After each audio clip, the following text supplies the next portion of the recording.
എല്ലാ കൂട്ടുകാർക്കും score railway മലയാളത്തിൻ്റെ മറ്റൊരു വീഡിയോയിലേക്ക് സ്വാഗതം. അപ്പോൾ നമ്മളിന്ന് പൊളിറ്റിയുടെ ക്ലാസ്സുമായിട്ട് മുന്നോട്ട് പോവാണ്. ഇന്നത്തെ നമ്മുടെ ടോപ്പിക്സിൽ നമ്മൾ റിവിഷന് വേണ്ടി നിങ്ങൾക്ക് തന്നിട്ടുള്ള ടോപ്പിക്സ് എന്ന് പറയുന്നത് എന്തൊക്കെയായിരുന്നു? ഒന്ന്, സ്ട്രക്ചർ ഓഫ് കോൺസ്റ്റിറ്റ്യൂഷൻ എന്ന് പറയുന്ന ഒരു ഭാഗം ഉണ്ടായിരുന്നു. 2, sources of the Indian constitution. 3, preamble. 4, state formation. 5, citizenship. അപ്പോൾ ഇത്രയും ടോപ്പിക്സ്, ഇതൊക്കെ ചെറിയ ചെറിയ ടോപ്പിക്സ് ആണ്, എന്നാൽ ഫാക്റ്റുകളുണ്ട്, ക്വസ്റ്റ്യൻസ് ചോദിച്ചിട്ടുണ്ട്. ഇത്രയും ടോപ്പിക്സ് ആണ് നിങ്ങളടുത്ത് പഠിച്ചു വരാൻ പറഞ്ഞിരുന്നത്. അപ്പോൾ നമ്മൾ എപ്പോഴത്തെയും പോലെ തന്നെ നമ്മുടെ ഇതിൻ്റെ സിലബസ് എന്ന് പറയുന്നത് എന്താണ്? PYQs ആണ്. നിങ്ങൾക്ക് കുറച്ച് ക്വസ്റ്റ്യൻസ് ഓൾറെഡി തന്നിട്ടുണ്ടായിരിക്കും. ആ ക്വസ്റ്റ്യൻസ് നിങ്ങൾ സോൾവ് ചെയ്ത് കണ്ടു കാണിയിരിക്കും. ആ ക്വസ്റ്റ്യൻസ് ഈ ഓരോ ടോപ്പിക്കുകൾ അടിസ്ഥാനമാക്കിയിട്ട് നമുക്ക് എന്ത് ചെയ്യാം, ചെയ്ത് നോക്കാം. ആദ്യം നമ്മൾ കവർ ചെയ്യാൻ പോകുന്ന ടോപ്പിക് എന്ന് പറയുന്നത് എന്താണ്? സ്ട്രക്ചർ ഓഫ് കോൺസ്റ്റിറ്റ്യൂഷൻ എന്ന് പറയുന്ന ഒരു ഭാഗമാണ്.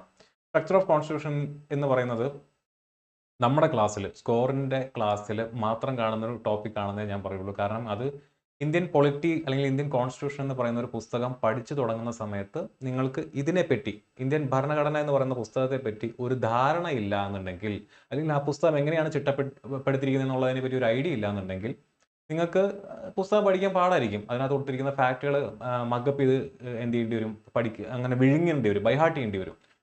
പക്ഷെ അതിനൊക്കെ ഒരു അടക്കം ചിട്ടയാക്കിയിട്ട് പഠിക്കാൻ പറ്റുന്ന ഒരു സെഗ്മെൻ്റാണ് സ്ട്രക്ചർ ഓഫ് കോൺസ്റ്റിറ്റ്യൂഷൻ എന്ന് പറയുന്ന ക്ലാസ്. അപ്പോൾ ഇത് നമ്മുടെ ക്ലാസ് ഓൾറെഡി യൂട്യൂബിൽ ഒരു വീഡിയോ ഞാൻ ഇതിനെപ്പറ്റി ചെയ്തിട്ടുണ്ട്. നമ്മുടെ ക്ലാസ് കണ്ടിട്ടുള്ള കുട്ടികൾക്ക് ഓൾറെഡി അറിയാവുന്ന കാര്യമാണ്. അപ്പോൾ അതുകൊണ്ടാണ് ഞാൻ ആ ടോപ്പിക് എടുത്തിട്ടത്. ഓക്കെ, ഇതിൽ നിന്നും ചോദിച്ചിട്ടുള്ള കുറച്ച് ചോദ്യങ്ങൾ നമുക്ക് നോക്കാം, ഈ ഒരു ഭാഗമായിട്ട് ബന്ധപ്പെട്ട ചോദ്യങ്ങൾ. ഒന്ന്, which part of the Indian constitution gives the state the right to make special provisions for children, women, scheduled caste and scheduled tribe? Indian ഭരണഘടനയുടെ ഏത് ഭാഗത്തിലാണ് ഈ പറയുന്ന പട്ടികജാതി പട്ടിക വിഭാഗക്കാർക്ക്, സ്ത്രീകൾക്ക്, കുട്ടികൾക്കൊക്കെ പ്രത്യേക പരിഗണന കൊടുക്കാനുള്ള അധികാരം ഏത് സംസ്ഥാനങ്ങൾക്ക് അല്ലെങ്കിൽ സ്റ്റേറ്റിന്, സ്റ്റേറ്റ് എന്ന് പറയുന്ന സംസ്ഥാനമല്ല, ആസ് എ നേഷൻ, രാജ്യത്തിന് കൊടുത്തിട്ടുള്ളത് ഏത് പാർട്ടാണെന്ന് ചോദിച്ചിരിക്കുന്നത്? എൻ്റെ ആൻസർ വരുന്നത് പാർട്ട് 3 ആണ്, ഫണ്ടമെന്റൽ റൈറ്റ്സിലാണ് വരുന്നത്. Part 4 of the constitution of India does not explicitly expect the state to secure. ഭാഗം 4 എന്താണ് എക്സ്പ്ലിസിറ്റ്ലി പറയാത്തത്? നോട്ട് എന്നുള്ള വേർഡ് നിങ്ങൾ ശ്രദ്ധിക്കണം. അഡ്വക്കേറ്റ് മീൻസ് ഓഫ് ലൈവ്ലിഹുഡ്, എല്ലാ മനുഷ്യനും ജീവിക്കാനുള്ള സാമാന്യ സംഭവങ്ങൾ ഉണ്ടായിരിക്കണം എന്നുള്ളത് നമ്മുടെ ഈ പറയുന്ന ഭാഗം 4 എന്താണ്? DPSP ആണ്, ഡയറക്റ്റീവ് പ്രിൻസിപ്പിൾസ് ആണ്. അതിൽ പറഞ്ഞിട്ടുള്ളതാണ് no concentration of wealth and means of production. അങ്ങനെ എക്സ്പ്ലിസിറ്റ്ലി പറഞ്ഞിട്ടില്ല എന്നുണ്ടെങ്കിലും ഇൻകം ഡിസ്ട്രിബ്യൂഷൻ ഈക്വൽ ആക്കണം എന്നുള്ള രീതിയിലുള്ള ഇതുകളൊക്കെ നമ്മൾ DPSP കാണുന്നുണ്ട്. Maternity leave for employed woman DPSP ഉള്ളതാണ്. Equal pay for equal work DPSP ഉള്ളതാണ്. അപ്പോൾ ഇതിൻ്റെ ആൻസർ വരുന്നത് ഓപ്ഷൻ ബി. ഇനി, which schedule of the Indian constitution contains provisions related to the union list? Union ലിസ്റ്റുമായിട്ട് ബന്ധപ്പെട്ടിരിക്കുന്ന പ്രൊവിഷൻസ് ഏത് ഷെഡ്യൂളിലാണ് കൊടുത്തിരിക്കുന്നത് എന്ന് ചോദിച്ചിരിക്കുന്നു? 7th schedule. ഇനി, in which part of the Indian constitution is the provision for the federal executive? Federal executive എന്ന് പറയുന്നത് യൂണിയൻ എക്സിക്യൂട്ടീവ് ആണ്. ബേസിക്കലി നമ്മളിവിടെ യൂണിയൻ ഗവൺമെന്റ് ആണ്. ഫെഡറേഷൻ, ക്വാസി ഫെഡറൽ സിസ്റ്റം എന്നാണ് നമ്മൾ ഇന്ത്യൻ പൊളിറ്റീനെ തന്നെ വിളിക്കുന്നത്. ആ ക്വാസി ഫെഡറൽ സിസ്റ്റത്തിനകത്ത് നമ്മൾ യൂണിയൻ എക്സിക്യൂട്ടീവ് എന്നാണ് ഇന്ത്യൻ ഭരണഘടന എന്ത് ചെയ്തിട്ടുള്ളത്, പറഞ്ഞിട്ടുള്ളത്. യൂണിയൻ എക്സിക്യൂട്ടീവ് അടങ്ങിയിരിക്കുന്നത് ഏത് ഭാഗത്തിലാണ്? ഭാഗം 4 എന്നുള്ള കാര്യം കൂടെ നിങ്ങൾക്ക് അറിയാവുന്നതാണ്, നമ്മൾ പഠിച്ചിട്ടുള്ളതാണ്. ഓക്കെ, അപ്പോൾ ഈ 4 ചോദ്യങ്ങൾ നിങ്ങൾ ശരിയായിട്ട് ആൻസർ ചെയ്ത് കാണുമെന്ന് വിശ്വസിക്കുന്നു. നമുക്ക് എന്ത് ചെയ്യാം, ആ ഭാഗത്തിലേക്ക് ഒന്ന് കടക്കാം. Indian polity and Indian constitution എന്ന് പറയുന്ന ഭാഗത്തെപ്പറ്റി പഠിക്കുമ്പോൾ നിങ്ങൾ പ്രധാനമായിട്ടും നിങ്ങളുടെ മനസ്സിലേക്ക് കൊണ്ടുവരേണ്ട ഒരു ചാർട്ടാണ് ഞാൻ ഇവിടെ കൊടുത്തിട്ടുള്ളത്. നമ്മൾ ക്ലാസ്സിൽ ഡിസ്കസ് ചെയ്തിട്ടുള്ള ചാർട്ടാണ്. ഈ ചാർട്ടിൻ്റെ പ്രത്യേകത, അല്ലെങ്കിൽ ഈ ഒരു ചാർട്ടിലൂടെ നിങ്ങൾക്ക് എത്ര ഫാക്റ്റുകൾ പഠിക്കാൻ പറ്റുമെന്നുള്ളത് വലിയ ഒരു ഐഡിയ ആണ്. ഒന്ന് ആലോചിച്ച് നോക്കുക. എന്താണ് ഇന്ത്യൻ ഭരണഘടന എന്ന് പറഞ്ഞാൽ, അല്ലെങ്കിൽ എന്തിനാണ് ഒരു രാജ്യത്തിന് ഭരണഘടന എന്ന് പറഞ്ഞാൽ? നമ്മൾ NCERT ക്ലാസ്സിൽ, നമ്മുടെ ഫസ്റ്റത്തെ പൊളിറ്റിയുടെ ഫൗണ്ടേഷൻ ക്ലാസ്സിൽ, NCERT ക്ലാസ്സിൽ നമ്മൾ പറഞ്ഞിട്ടുള്ള ഒരു കാര്യമാണ് എന്തിനാണ് ഭരണഘടന എന്നുള്ളത്, അല്ലേ? നാനാ ജാതി മതത്തിലുള്ള, ജാതിയിലുള്ള, എത്തിനിസിറ്റിയിലുള്ള, കൾച്ചറിലുള്ള ആളുകൾ ഒന്നിച്ച് ഒറ്റക്കെട്ടായി ഒരു രാജ്യം ഫോം ചെയ്യുന്ന സമയത്ത് ഒരു കൂട്ടർക്ക് മേൽക്കോയ്മ വരാത്ത രീതിയിൽ ആ രാജ്യത്തിലെ കുറച്ച് നിയമങ്ങളും ചട്ടങ്ങളും ഉണ്ടാക്കണം. അപ്പോൾ ആ നിയമങ്ങൾ ആരുണ്ടാക്കണം? ആ നിയമങ്ങൾ ഉണ്ടാക്കുമ്പോൾ അതിൻ്റെ അടിസ്ഥാനം എന്തായിരിക്കണം? അതിൽ എന്തെങ്കിലും നീതികേടുണ്ടോ, നീതിയുക്തമാണോ എന്നുള്ളതൊക്കെ തീരുമാനിക്കുന്നതിന് അടിസ്ഥാനപരമായിട്ടുള്ള കുറേ നിയമങ്ങൾ എഴുതി വെച്ച ഒരു പുസ്തകം വേണം ആ രാജ്യത്തിന്. അതാണ് ഇന്ത്യൻ ഭരണഘടന എന്ന് പറയുന്നത്. ഇന്ത്യൻ ഭരണഘടനയിൽ എഴുതിയിട്ടുള്ള ചട്ടങ്ങളെ, അല്ലെങ്കിൽ അതിനകത്ത് എഴുതിയിട്ടുള്ള അനുച്ഛേദങ്ങളെ, ആർട്ടിക്കിൾസിനെ അടിസ്ഥാനമാക്കിയിട്ടാണ് ഇന്ത്യയിലുള്ള ഓരോ പദവികളിലേക്കും ആളുകൾ കയറുന്നത്, അല്ലേ? ഇന്ത്യൻ പ്രധാനമന്ത്രിയെ തിരഞ്ഞെടുക്കുന്നത്, ഇന്ത്യ ലോക്സഭ MP മാരെ, രാജ്യസഭ MP മാരെ, MLA മാരെ, അതുപോലെ തന്നെ നമ്മുടെ പ്രസിഡന്റിനെ തിരഞ്ഞെടുക്കുന്നത്, വൈസ് പ്രസിഡന്റിനെ തിരഞ്ഞെടുക്കുന്നത്, ഇതെല്ലാം എവിടെ എഴുതിയിട്ടുണ്ട്? ഇന്ത്യൻ ഭരണഘടനയിൽ എഴുതിയിട്ടുണ്ട്. അവരുടെ ക്വാളിഫിക്കേഷൻ എന്തായിരിക്കണം, അവരുടെ ഡിസ്ക്വാളിഫിക്കേഷൻ എന്തായിരിക്കണം, അവരുടെ യോഗ്യത, അതുപോലുള്ള എല്ലാ കാര്യങ്ങളും അതിനകത്ത് എഴുതിയിട്ടുണ്ട്, അല്ലെ? എങ്ങനെ പുറത്താക്കാം, സുപ്രീം കോടതി ജഡ്ജിമാർ, അതുപോലെ തന്നെ ഹൈക്കോടതി ജഡ്ജിമാർ, കീഴ്ക്കോടതികൾ, ഇവരെ പറ്റിയിട്ടൊക്കെ ഈ പറയുന്ന ഭരണഘടനയ്ക്കകത്ത് എഴുതിയിട്ടുണ്ട്. അപ്പം നമ്മുടെ രാജ്യത്തെ അഡ്മിനിസ്ട്രേഷൻ, ഭരണനിർവഹണം ഭരണ സംവിധാനം മുന്നോട്ട് പോകുന്നത് ഇന്ത്യൻ ഭരണഘടനയെ അടിസ്ഥാനമാക്കിയിട്ടാണ്. ആൻഡ് അതൊരു ബുക്കാണ്. നമ്മൾ പഠിക്കുന്ന, വായിക്കുന്ന ഏതൊരു ടെക്സ്റ്റ് ബുക്കിനെ പോലെയും ഇന്ത്യൻ കോൺസ്റ്റിറ്റ്യൂഷൻ എന്ന് പറയുന്ന ഒരു ബുക്കാണ്. ആ ബുക്ക് ചിട്ടപ്പെടുത്തിയിരിക്കുന്നതിന് വ്യക്തമായിട്ടുള്ള ഒരു സ്ട്രക്ചർ ഉണ്ട്. ആ സ്ട്രക്ചർ പഠിച്ചാൽ നിങ്ങൾക്ക് എന്ത് ചെയ്യാം? ഒരുപാട് ചോദ്യങ്ങളെ ആൻസർ ചെയ്യാനായിട്ട് പറ്റും. അപ്പോൾ അതിൽ നിങ്ങൾ കാണുന്ന 4 വാക്കുകളാണ്. ഒന്ന് ആർട്ടിക്കിൾസ് എന്ന് പറയുന്ന ഒരു വാക്ക് നിങ്ങൾ യൂസ് ചെയ്യുന്നുണ്ട്. പാർട്ട് എന്ന് പറയുന്ന ഒരു വാക്ക് നിങ്ങൾ യൂസ് ചെയ്യുന്നുണ്ട്. ചാപ്റ്റേഴ്സ് നിങ്ങൾക്ക് അവിടെ കാണാനായിട്ട് സാധിക്കും. ഷെഡ്യൂൾസ് നിങ്ങൾക്ക് കാണാനായിട്ട് സാധിക്കും, അല്ലേ? അപ്പോൾ ഈ രീതിയിലുള്ള ഏതാനും വാക്കുകൾ അവിടെ കൃത്യമായിട്ട് ഉപയോഗിക്കുന്നുണ്ട്. അപ്പോൾ എന്താണ് ഈ പാർട്ട് എന്ന് പറഞ്ഞാൽ? ഓൾ ടുഗദർ നമുക്ക് എത്ര പാർട്ടുണ്ട്? 25 പാർട്ടാണ് നിലവിൽ ഇന്ത്യൻ കോൺസ്റ്റിറ്റ്യൂഷനകത്തുള്ളത്. ആ ഓരോ പാർട്ടുകൾക്കകത്ത് ഈ പറയുന്ന പോലെ 1, 2, 3, 4 എന്ന് എഴുതിയിരിക്കുന്ന ഭാഗങ്ങളെയാണ് നമ്മൾ എന്ത് ചെയ്യുന്നത്? ആർട്ടിക്കിൾസ് എന്ന് വിളിക്കുന്നത്. ആൻഡ് അത് കണ്ടിന്യൂസ് ആയിട്ട് ഇങ്ങനെ പോയിക്കൊണ്ടിരിക്കുകയാണ്. 1 മുതൽ 4 വരെയുള്ള ആർട്ടിക്കിൾസിനെയാണ് നമ്മൾ ഒന്നാമത്തെ പാർട്ടായിട്ട് കൺസിഡർ ചെയ്യുന്നത്. 5 മുതൽ 11 വരെയുള്ള ആർട്ടിക്കിൾസിനെ നമ്മൾ രണ്ടാമത്തെ പാർട്ടായിട്ട് കൺസിഡർ ചെയ്യുന്നു. 12 മുതൽ 35 വരെയുള്ളതിനെ മൂന്നാമത്തെ പാർട്ടായിട്ട്, അങ്ങനെ ഓരോ പാർട്ടുകളായിട്ട് നമ്മൾ എന്ത് ചെയ്യുന്നു? ഇന്ത്യൻ കോൺസ്റ്റിറ്റ്യൂഷനിൽ 25 പാർട്ടുകളുണ്ട്. ഓക്കെ. ഇനി ഓരോ പാർട്ട്, അത് എന്തുകൊണ്ടാണ് പാർട്ട് 1-ന് അങ്ങനെ ഒരു പേര് കൊടുത്തിരിക്കുന്നത്, അല്ലെങ്കിൽ പാർട്ട് 1-ൽ എന്തുകൊണ്ടാണ് അത്തരത്തിലൊരു കണ്ടന്റ് വന്നിരിക്കുന്നത്, അതിനെ നമുക്കൊന്ന് വിശകലനം ചെയ്താൽ മനസ്സിലാക്കാൻ പറ്റുന്നതാണ്. ഏറ്റവും ആദ്യം ഏതൊരു പുസ്തകത്തിലും തുടങ്ങുന്ന പോലെ തന്നെ ഇന്ത്യൻ കോൺസ്റ്റിറ്റ്യൂഷൻ തുറക്കുമ്പോൾ നമുക്ക് എന്ത് കാണാനായിട്ട് സാധിക്കും? ഒരു ഭരണഘടന കാണാനായിട്ട് സാധിക്കും. ഒരു പ്രിയാമ്പിൾ, ഒരു ആമുഖം കാണാനായിട്ട് സാധിക്കും.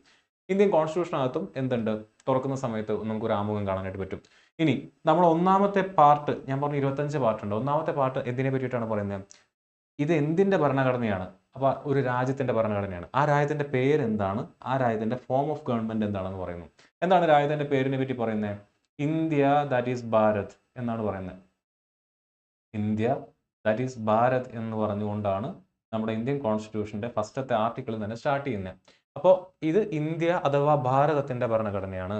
ആൻഡ് അത് എന്താണെന്ന് പറഞ്ഞാൽ, ഇന്ത്യ അഥവാ ഭാരതം എന്ന് പറയുന്നത് സംസ്ഥാനങ്ങളുടെ ഒരു കൂട്ടായ്മയാണ് എന്ന് പറയുന്നു. India that is Bharat shall be A union of States. സംസ്ഥാനങ്ങളുടെ ഒരു കൂടിച്ചേരലാണ്, അല്ലെങ്കിൽ ഒരു യൂണിയനാണ് ഇന്ത്യ എന്ന് പറയുന്ന രാജ്യം എന്നാണ് ഒന്നാമത്തെ അനുച്ഛേദം അല്ലെങ്കിൽ ഒന്നാമത്തെ ആർട്ടിക്കിൾ തന്നെ പറഞ്ഞു വെക്കുന്നത്. അപ്പോൾ പാർട്ട് 1-നകത്ത് ഇത് ഏത് രാജ്യത്തിന്റെ ഭരണഘടനയാണെന്നും ഈ രാജ്യം എങ്ങനെയുള്ള രാജ്യമാണെന്നും ഈ രാജ്യത്തിന്റെ പേരെന്താണെന്നുള്ളതൊക്കെ വ്യക്തമായിട്ട് കൊടുത്തിട്ടുണ്ട്. ഇനി ഭാഗം 2 എന്ന് പറയുമ്പോൾ, അപ്പോൾ യൂണിയൻ ഓഫ് സ്റ്റേറ്റ്സ് എന്ന് വ്യക്തമായിട്ട് പറഞ്ഞിട്ടുണ്ട്. അപ്പോൾ സ്റ്റേറ്റ് എന്താണെന്നുള്ളത് നമുക്ക് എന്ത് ചെയ്യണം? ഡിഫൈൻ ചെയ്യണം. ഇന്ത്യയിൽ എത്ര സ്റ്റേറ്റ്സ് ഉണ്ട്, ഇന്ത്യയിൽ എത്ര യൂണിയൻ ടെറിട്ടറി ഉണ്ട്, ഇതെല്ലാം എന്ത് ചെയ്യണം? ഡിഫൈൻ ചെയ്യണം. അപ്പോൾ സ്റ്റേറ്റുകളെ പറ്റിയിട്ടും യൂണിയൻ ടെറിട്ടറികളെ പറ്റിയിട്ടൊക്കെ ഈ പറയുന്ന ആർട്ടിക്കിൾസിനിടയിൽ തന്നെ എഴുതി പോകണമെന്നുണ്ടെങ്കിൽ അത് പാടാണ്. അപ്പോൾ നമ്മൾ എന്ത് ചെയ്യുന്നു? ഒരു പട്ടിക, ഒരു ഷെഡ്യൂൾ അതിനുവേണ്ടി സെറ്റ് ചെയ്യുന്നു. ഷെഡ്യൂൾ എന്ന് പറഞ്ഞാൽ ബേസിക്കലി എന്താണ്? ഒരു ടേബിളാണ്. അപ്പോൾ സ്റ്റേറ്റ്സ് എന്ന് പറഞ്ഞ് എഴുതുന്നിടത്ത് ഒരു സ്റ്റാർ ഇട്ട് വെച്ചിട്ട് പറയും, നിങ്ങൾക്ക് ഈ സ്റ്റേറ്റ്സ് എന്നുള്ളത് കൊണ്ട് എന്താണ് അർത്ഥമാക്കണമെന്നുണ്ടെങ്കിൽ നിങ്ങൾ എന്ത് ചെയ്യണം? ഇന്ത്യൻ ഭരണഘടന എന്ന് പറയുന്ന പുസ്തകം മറിച്ച് പോകുമ്പോൾ അതിൻ്റെ ഏറ്റവും ബാക്കിൽ ഒരു ടേബിൾ, ഷെഡ്യൂൾ 1 എന്ന് പറഞ്ഞിട്ട്, നിങ്ങൾ നോട്ടിഫിക്കേഷൻ ഒക്കെ കാണുമ്പോൾ അനക്സ്ചർ 1 എന്നൊക്കെ കാണുന്ന പോലെ ഷെഡ്യൂൾ 1 എന്ന് പറഞ്ഞിട്ട് ഒരു ടേബിൾ ബാക്കിൽ കാണും. അവിടെ ഈ സ്റ്റേറ്റ്സ് എന്നുള്ളത് കൊണ്ട് അർത്ഥമാക്കുന്നത് എന്തൊക്കെയാണെന്ന് വ്യക്തമായിട്ട് എഴുതിയിട്ടുണ്ടെന്ന് പറയും. അപ്പോൾ അവിടെ നോക്കിയാൽ നിങ്ങൾക്ക് കാണാൻ പറ്റും. ഇങ്ങനെ ആൽഫബറ്റിക് ഓർഡറിൽ നമ്മുടെ ഈ പറഞ്ഞ പോലെ അരുണാചൽ പ്രദേശ് അങ്ങനെ താഴോട്ട് എഴുതിയിട്ടുള്ള സംസ്ഥാനങ്ങളുടെ ഒരു പേര് വിവരം തന്നെ നിങ്ങൾക്ക് അവിടെ കാണാനായിട്ട് സാധിക്കും. ഓക്കെ. ഇനി രണ്ടാമത്തെ ഭാഗത്തിലേക്ക് നമ്മൾ കിടക്കുകയാണ്. പാർട്ട് 2. പാർട്ട് 2-ൽ കിടക്കുമ്പോൾ എന്താ പറയുന്നത്? ഒന്നാമത്തെ പാർട്ടിൽ നമ്മൾ വ്യക്തമായിട്ട് ഈ രാജ്യത്തിന്റെ പേരും രാജ്യത്തിന്റെ പൊളിറ്റിയും അതിന്റെ അതിർവരമ്പുകളും നിശ്ചയിച്ചു. ഇനി രാജ്യം എന്ന് പറയുന്നത് ഒരു പൊളിറ്റി ഉണ്ടായത് കൊണ്ടോ അതിനകത്തൊരു അതിർവരമ്പുകൾ ഉണ്ടായത് കൊണ്ടോ രാജ്യമാവില്ല. അവിടെ എന്ത് ചെയ്യണം? ആളുകൾ വന്ന് താമസിക്കണം. അപ്പൊ ആ രാജ്യത്തെ പൗരന്മാരുടെ സിറ്റിസൺഷിപ്പിനെ പറ്റിയിട്ടാണ് രണ്ടാമത്തെ പാർട്ട് പറയുന്നത്. അപ്പോൾ ഭാഗം 1 രാജ്യത്തിന്റെ പേര്, രാജ്യത്തിന്റെ അതിർത്തിയെ പറ്റി പറയുന്നു. ഭാഗം 2 ആ രാജ്യം, ആ നിശ്ചിത അതിർത്തിക്കകത്ത്, ആ വെൽ ഡിഫൈൻഡ് ടെറിട്ടറിക്കകത്ത് താമസിക്കുന്ന ആളുകളുടെ പൗരത്വത്തെ പറ്റി പറയുന്നു. പൗരത്വമായിട്ട് ബന്ധപ്പെട്ട ആർക്ക് നിയമങ്ങൾ ഉണ്ടാക്കാൻ പറ്റും, പൗരത്വം ആർക്കൊക്കെയാണ് കൊടുക്കുന്നത്, എങ്ങനെയാണ് കൊടുക്കുന്നത്, ഒരാളുടെ പൗരത്വം എങ്ങനെയാണ് നമുക്ക് എന്ത് ചെയ്യാൻ പറ്റുന്നത്, ഈ പറഞ്ഞ പോലെ തിരിച്ചു വാങ്ങിക്കാൻ പറ്റുന്നത്, ആർക്കാണ് അത് പിടിച്ചു വലിക്കാൻ പറ്റുന്നത്, അങ്ങനെയുള്ള കാര്യങ്ങളൊക്കെ കൊടുക്കുന്നത് ഭാഗം 2-നകത്താണ്. അപ്പോൾ നമ്മൾ രാജ്യത്തെ ഡിഫൈൻ ചെയ്തു, രാജ്യത്തെ ജനങ്ങളെ ഡിഫൈൻ ചെയ്തു. രാജ്യവും ജനങ്ങളും തമ്മിലുള്ള ഇടപാടുകൾ എങ്ങനെയായിരിക്കണം എന്നുള്ളതാണ് മൂന്നാമത്തെയും നാലാമത്തെയും 4A എന്ന് പറയുന്ന പാർട്ടിനകത്തും കൊടുത്തിട്ടുള്ളത്.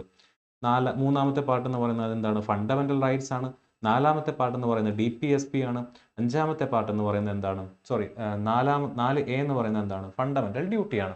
ഈ 3 ഭാഗങ്ങളും ജനങ്ങളും സർക്കാരും തമ്മിലുള്ള ഇടപാടിനെ പറ്റിയിട്ടാണ് പറയുന്നത്. ഫണ്ടമെന്റൽ റൈറ്റ്സ് എന്ന് പറഞ്ഞാൽ ഈ പറയുന്ന നിശ്ചിത ഭൂപ്രകൃതിക്കകത്ത് താമസിക്കുന്ന ജനങ്ങൾക്ക് നിർബന്ധമായിട്ടും ലഭിക്കേണ്ട മൗലികമായിട്ടുള്ള അവകാശങ്ങൾ. ആ അവകാശങ്ങൾ നിഷേധിക്കാൻ ആർക്ക് സാധിക്കില്ല? സർക്കാരിന് സാധിക്കില്ല. അതാണ് എവിടെ കൊടുത്തിരിക്കുന്നത്? ഭാഗം 3-നകത്ത് കൊടുത്തിരിക്കുന്നത്.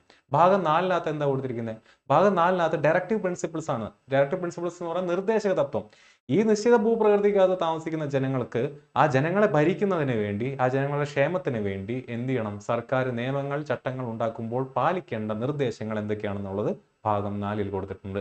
ഭാഗം 4A എന്തിനെ പറ്റിയിട്ടാണ് പറയുന്നത്? ഫണ്ടമെന്റൽ ഡ്യൂട്ടീസ് എന്ന് പറഞ്ഞാൽ ജനങ്ങൾക്ക് അവകാശങ്ങളും ജനങ്ങളുടെ ക്ഷേമ പ്രവർത്തനങ്ങളും സർക്കാർ ചെയ്തു കൊടുക്കുന്ന പോലെ തന്നെ ഇന്ത്യ എന്ന് പറയുന്ന, ഭാരതം എന്ന് പറയുന്ന ഈ മഹാരാജ്യത്തിന് ജീവിക്കുന്ന ജനങ്ങൾക്ക്, പൗരന്മാർക്ക് എന്തുണ്ട്? ആ രാജ്യത്തോട് ഒരു കടമയുണ്ട്. മൗലികമായ കടമകൾ 11 കടമകളാണുള്ളത്. ഇത് 3ഉം ഗവൺമെന്റ് ആൻഡ് പീപ്പിൾ റിലേഷൻഷിപ്പിനകത്ത് കൊടുത്തിട്ടുള്ള കാര്യമാണ്. ആൻഡ് ഭാഗം 1-ലേക്ക് നമുക്ക് തിരിച്ചു പോവാം. ഭാഗം 1 India that is Bharat shall be union of States എന്ന് പറയുന്നു. ഭാഗം 2 പൗരത്വത്തെ പറ്റി പറയുന്നു. 3 മൗലികാവകാശങ്ങൾ, 4 നിർദ്ദേശക തത്വങ്ങൾ, 4A ഫണ്ടമെന്റൽ ഡ്യൂട്ടീസ്. ഭാഗം 1-ലെ യൂണിയൻ ഓഫ് സ്റ്റേറ്റ്സ് എന്നാണ് പറഞ്ഞിരിക്കുന്നത്. എന്ന് പറഞ്ഞു കഴിഞ്ഞാൽ ഇന്ത്യയുടെ പൊളിറ്റിക്കകത്ത് ഒരു യൂണിയൻ ഗവൺമെന്റും കാണും, ഒരു സ്റ്റേറ്റ് ഗവൺമെന്റും കാണും. അത് വ്യക്തമാണ് ഒന്നാമത്തെ പാർട്ടിൽ നിന്ന് തന്നെ. ഭാഗം 5 നമ്മൾ 4A വരെ എത്തിയിട്ടുണ്ട്. ഭാഗം 5-ലേക്ക് കടക്കുമ്പോൾ എന്തിനെ പറ്റിയിട്ട് പറയുന്നു? യൂണിയൻ ഗവൺമെന്റിനെ പറ്റി പറയുന്നു. യൂണിയൻ ഗവൺമെന്റിന്റെ എക്സിക്യൂട്ടീവിനെ പറ്റിയിട്ട് പറയുന്നുണ്ട്, ലെജിസ്ലേച്ചറിനെ പറ്റി പറയുന്നുണ്ട്, ജുഡീഷ്യറിയെ പറ്റി പറയുന്നുണ്ട്. ആർട്ടിക്കിൾസ് അങ്ങനെ തന്നെയാണ് അതിനകത്ത് എഴുതി പോയിട്ടുള്ളത്. അതായത് 52-ാമത്തെ ആർട്ടിക്കിൾ തൊട്ട് നിങ്ങൾ 79-ാമത്തെ ആർട്ടിക്കിൾ വരെ നോക്കിക്കഴിഞ്ഞാൽ നിങ്ങൾക്ക് വ്യക്തമായിട്ട് യൂണിയൻ എക്സിക്യൂട്ടീവിനെ പറ്റി കാണാൻ പറ്റും. 79 തൊട്ട് 123 വരെ പോയി കഴിഞ്ഞാൽ നിങ്ങൾക്ക് എന്ത് കാണാൻ പറ്റും? യൂണിയൻ ലെജിസ്ലേച്ചറിനെ പറ്റി കാണാൻ പറ്റും.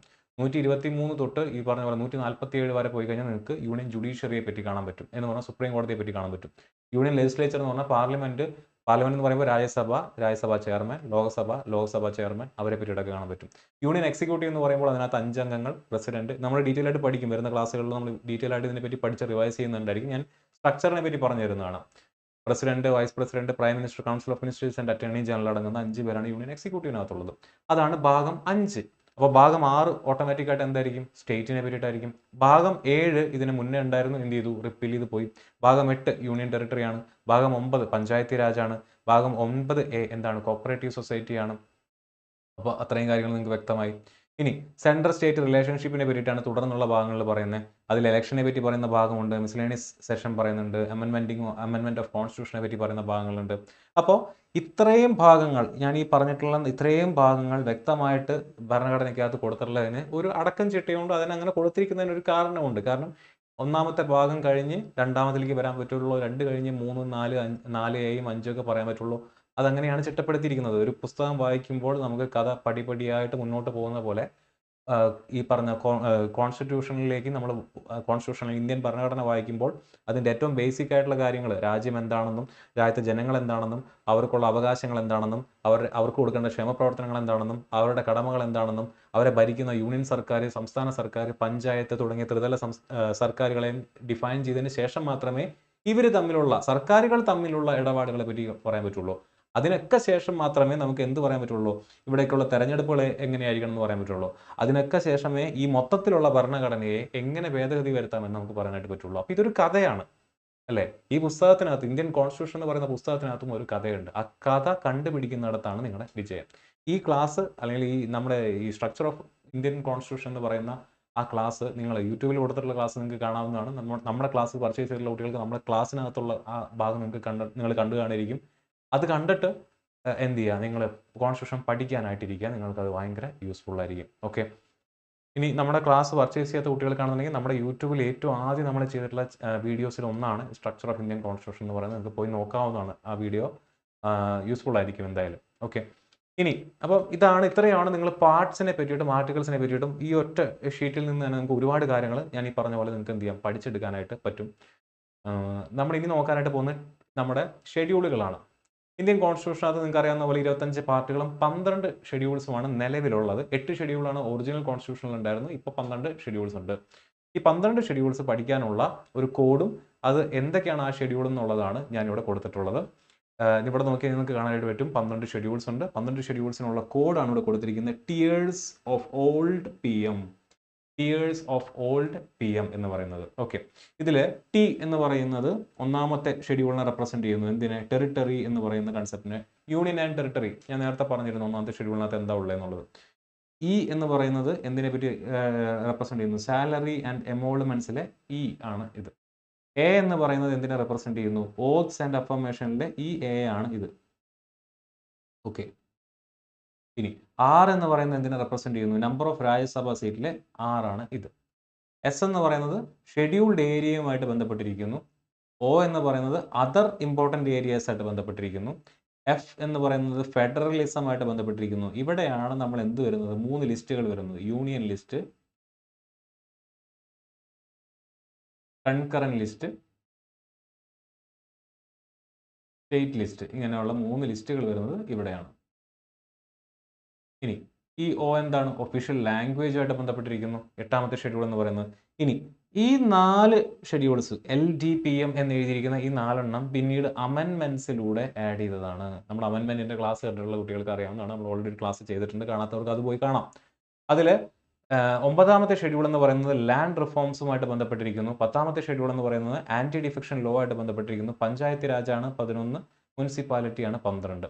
ഇങ്ങനെയാണ് നമ്മുടെ 12 ഷെഡ്യൂൾസും ചിട്ടപ്പെടുത്തിയിരിക്കുന്നത്. ഈ 12 ഷെഡ്യൂൾസ് കൃത്യമായിട്ട് പഠിച്ചു പോവുക. ഇത് ചോദ്യമായിട്ട് ചോദിച്ചിട്ടുണ്ട്. അപ്പോൾ ഓൾറെഡി ഇപ്പോൾ ഈ ഭാഗത്തു നിന്ന് ചോദിച്ചിട്ടുള്ള ചോദ്യങ്ങൾ നിങ്ങൾക്ക് ആൻസർ ചെയ്യാനായിട്ട് നിങ്ങൾ ഓൾറെഡി പാകപ്പെട്ട് കാണും. നിങ്ങളത് പഠിച്ചു വന്നിട്ടുള്ള കുട്ടികളായിരിക്കും. ഈ കോഡ് കൂടെ അവിടെ ഒന്ന് പഠിച്ചു വെക്കുക. Tears of old PM. ഇത് കാലങ്ങളായിട്ട് എല്ലാവരും പഠിച്ചു വരുന്ന ഒരു കോഡും കൂടെയാണ്. ഓക്കെ.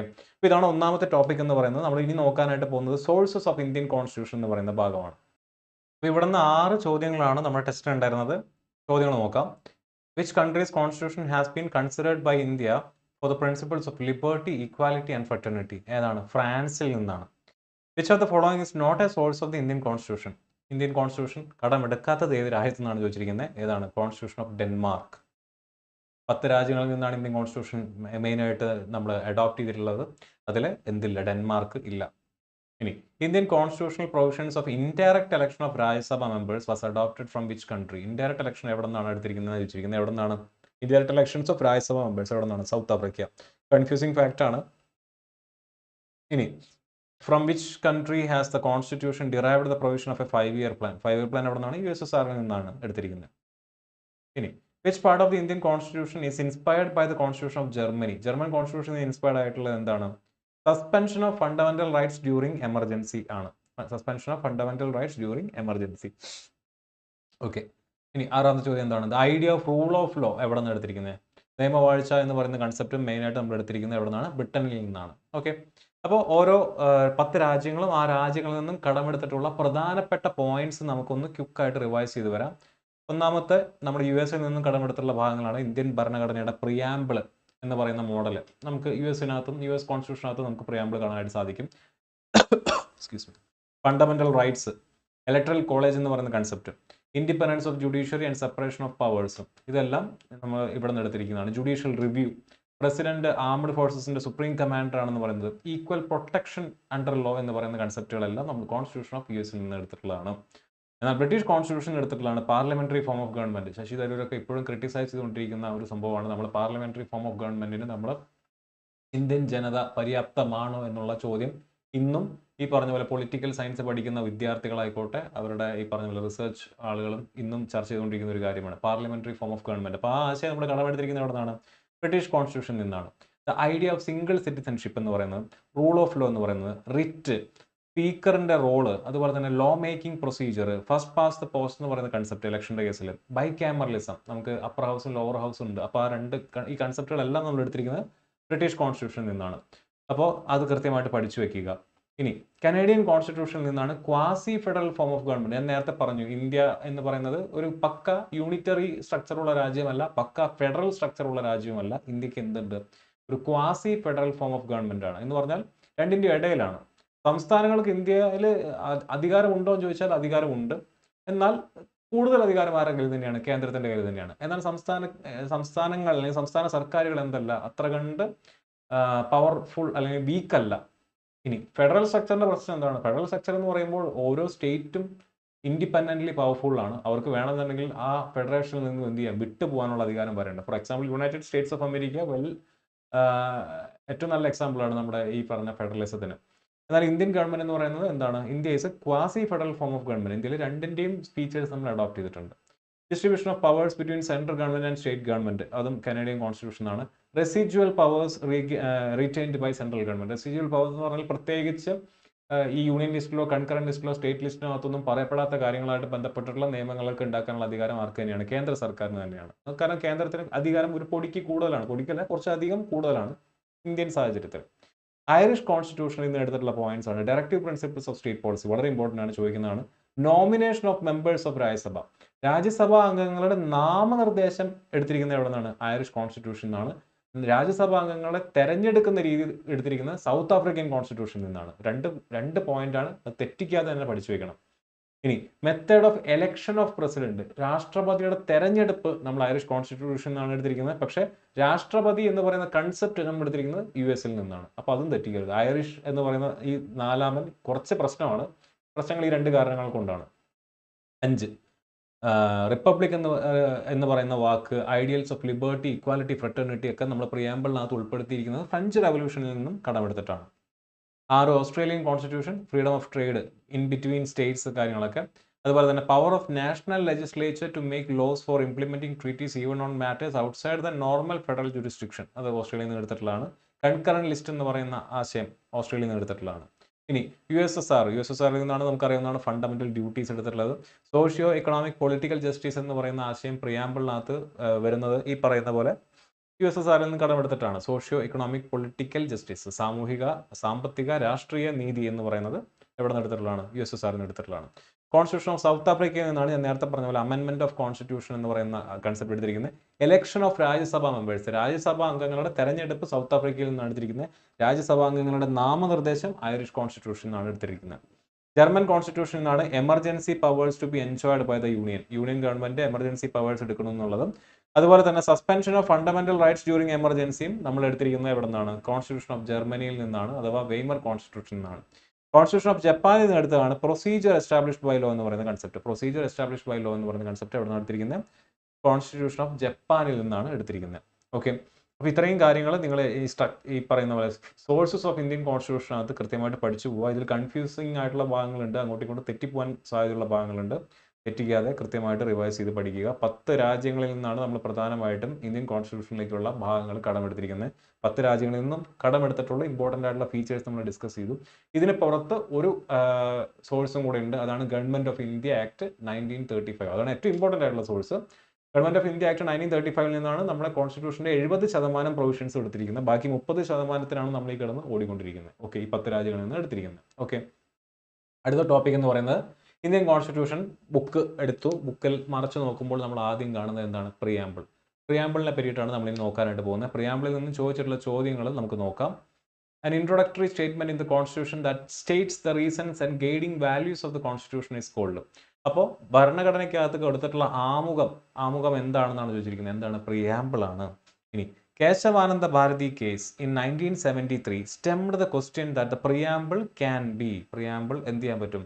അമെൻഡ് ചെയ്യാൻ പറ്റുമോ? അമെൻഡ് ചെയ്യാൻ പറ്റില്ലേ? ചേഞ്ച് ചെയ്യാൻ പറ്റുമോ? സെപ്പറേറ്റ് സെക്ഷൻസ് ആയിട്ട് മാറ്റുന്നതിനെ കാര്യം പറ്റിയിട്ടാണോ പറഞ്ഞത്? അമെൻഡ് ചെയ്യാൻ പറ്റുമെന്നാണ് കേശവാനന്ദ ഭാരതി കേസിനകത്ത് പറഞ്ഞിട്ടുള്ളത്. ഓക്കെ, ഇനി dash describes India as A secular state. ഇന്ത്യയെ ഒരു മതനിരപേക്ഷത രാജ്യമായിട്ട് കൺസിഡർ ചെയ്തിട്ടുള്ളത് എന്താണ്? പ്രിയാമ്പിൾ ആണ്. അപ്പോൾ അത് ഓർത്തിരിക്കുക. When were the socialist secular and democratic republic എന്ന് പറയുന്ന ആശയം ഇന്ത്യൻ കോൺസ്റ്റിറ്റ്യൂഷനകത്തേക്ക് ആഡ് ചെയ്യപ്പെട്ടത് എന്നാണ്? അപ്പോൾ അത് ആഡ് ചെയ്യപ്പെട്ടത് 42ാം ഭരണഘടനാ ഭേദഗതിയിലൂടെയാണ്, വർഷം 1976. അപ്പോൾ ഇവിടെ നിങ്ങൾ ആലോചിക്കണം കോൺസ്റ്റിറ്റ്യൂഷൻ എന്ന് പറയുന്ന ക്ലാസിന്റെ ഇമ്പോർട്ടൻസ്. 42ാം ഭരണഘടനാ ഭേദഗതി ഏത് വർഷം വന്നു എന്ന് വരെ കൃത്യമായിട്ട് അറിഞ്ഞിരിക്കണം. കാരണം ഓപ്ഷനകത്ത് 42 കിടപ്പുണ്ട്. അത് 85-ലാണോ 76-ലാണോ എന്നുള്ളൊരു ബോധ്യം നിങ്ങൾക്ക് കൃത്യമായിട്ടുണ്ടായിരിക്കണം. ഓക്കെ, അപ്പോൾ ഈ ചോദ്യങ്ങൾ നിങ്ങൾ ആൻസർ ചെയ്ത് കാണുമെന്ന് വിശ്വസിക്കുന്നു. നമുക്ക് ഇന്ത്യൻ കോൺസ്റ്റിറ്റ്യൂഷന്റെ പ്രിയാമ്പിളുമായിട്ട് ബന്ധപ്പെട്ട പ്രധാനപ്പെട്ട ഫാക്റ്റുകളൊന്ന് നോക്കിപ്പോവാം.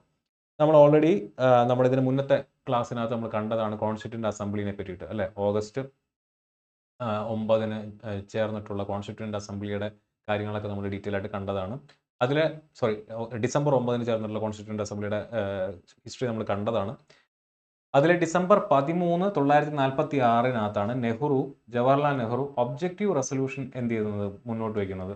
Objective resolution Indian constituent assembly adopt ചെയ്യുന്നത് ജനുവരി 22, 1947-നാണ്.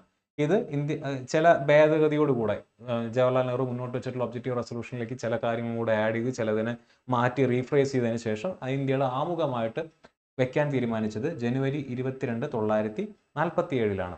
ഇനി ഇതിൻ്റെ മുകളിലുള്ള ഒരു കംപ്ലീറ്റ് ഡിബേറ്റ് നടന്ന ദിവസമാണ് 17 ഒക്ടോബർ 1949. ഇതിൻ്റെ ഡിബേറ്റ്സ് എന്ന് പറയുന്നത് എന്തായിരുന്നു? The debates around the preamble revolving around the name of India and inclusion of God and Gandhi. ഗാന്ധിയുടെ പേരും ദൈവത്തിൻ്റെ പേരും ഇന്ത്യൻ ഭരണഘടനയുടെ ആമുഖത്തിനകത്ത് വരുത്തണോ വേണ്ടിയോ എന്നുള്ള ഒരു ധാരണയുടെ പുറത്തായിരുന്നു ആ തർക്കം. 1949 എന്ന് പറയുമ്പോൾ ഗാന്ധിജി ഓൾറെഡി മരിച്ചു കഴിഞ്ഞിരിക്കുന്ന ഒരു സമയമാണെന്ന് നിങ്ങൾക്ക് അറിയാവുന്നതാണ്. ഓക്കെ, ഇനി while describing the meaning of the preamble of the Indian Constitution, an eminent jurist N.A. Palkhivala, നിങ്ങൾക്ക് അറിയാവുന്ന വളരെ പ്രൊമിനൻ്റ് ആയിട്ടുള്ള ഒരു എമിനന്റ് ജൂറിസ്റ്റാണ്, അദ്ദേഹം പറഞ്ഞു ഇന്ത്യൻ ഭരണഘടനയുടെ ആമുഖം എന്ന് പറയുന്നത് ഇന്ത്യൻ ഭരണഘടനയുടെ ഒരു ID കാർഡാണ്, ഐഡന്റിറ്റി കാർഡാണ് എന്ന് പറഞ്ഞത്. അപ്പോൾ ആരാണ് പ്രിയാമ്പിളിനെ ഇന്ത്യൻ ഭരണഘടനയുടെ ഐഡന്റിറ്റി കാർഡ് എന്ന് വിളിച്ചതെന്ന് ചോദിച്ചു കഴിഞ്ഞാൽ N.A. പൽക്കിവാല, അറിഞ്ഞിരിക്കുക. ഇനി KM മുൻഷിനെ നിങ്ങൾക്ക് എല്ലാവർക്കും അറിയാവുന്നതാണ്. അദ്ദേഹം ഇന്ത്യയുടെ രാഷ്ട്രീയ ജാതകം അഥവാ പൊളിറ്റിക്കൽ ഹോറോസ്കോപ്പ്, ഇന്ത്യൻ ഭരണഘടനയുടെ രാഷ്ട്രീയ ജാതകമാണ് ആമുഖം എന്ന് പറഞ്ഞത് ആരാന്ന് ചോദിച്ചു കഴിഞ്ഞാൽ KM മുൻഷിയാണ്. അപ്പോൾ ഇത്രയും ഫാക്ട് കൂടെ നിങ്ങൾ എന്ത് ചെയ്യുക, ഒന്ന് പൊടി തട്ടി എടുക്കുക. നിങ്ങളിത് കേട്ടിട്ടില്ല എന്നുണ്ടെങ്കിൽ ഇതുകൂടെ എന്ത് ചെയ്യുക, ഒന്ന് പഠിച്ചു വെക്കുക. December 13, 1946 objective resolution Jawaharlal Nehru കൊണ്ടുവരുന്നു. ജനുവരി 22, 1947 ആ ഒബ്ജക്റ്റീവ് റെസൊല്യൂഷൻ ഭരണഘടനാ അസംബ്ലി പാസ്സാക്കുന്നു. ഒക്ടോബർ 17, 1949 പ്രിയാമ്പിളിനെ മുകളിൽ ഡിസ്കഷൻ വെക്കുന്നു. അതിനുശേഷം എന്ത് ചെയ്യുന്നു, ഡിസ്കഷൻ പ്രധാനമായിട്ടും ദൈവനാമവും അതുപോലെ തന്നെ ഗാന്ധിയുടെ പേരും ആമുഖത്തിനകത്ത് വരണോ വേണ്ടിയോ എന്നുള്ള കാര്യത്തിനകത്തായിരുന്നു. ഇന്ത്യൻ ഭരണഘടനയുടെ ID കാർഡാണ് നമ്മുടെ പ്രിയാമ്പിൾ എന്ന് പറഞ്ഞത് N.A. പൽക്കിവാലയാണ്. ഇന്ത്യൻ ഭരണഘടനയുടെ രാഷ്ട്രീയ ജാതകം പൊളിറ്റിക്കൽ ഹോറോസ്കോപ്പാണ് പ്രിയാമ്പിൾ എന്ന് പറഞ്ഞത് ആരാണ്? KM മുൻഷിയാണ്. അത്രയും കാര്യങ്ങളൂടെ ഓർത്തിരിക്കുക.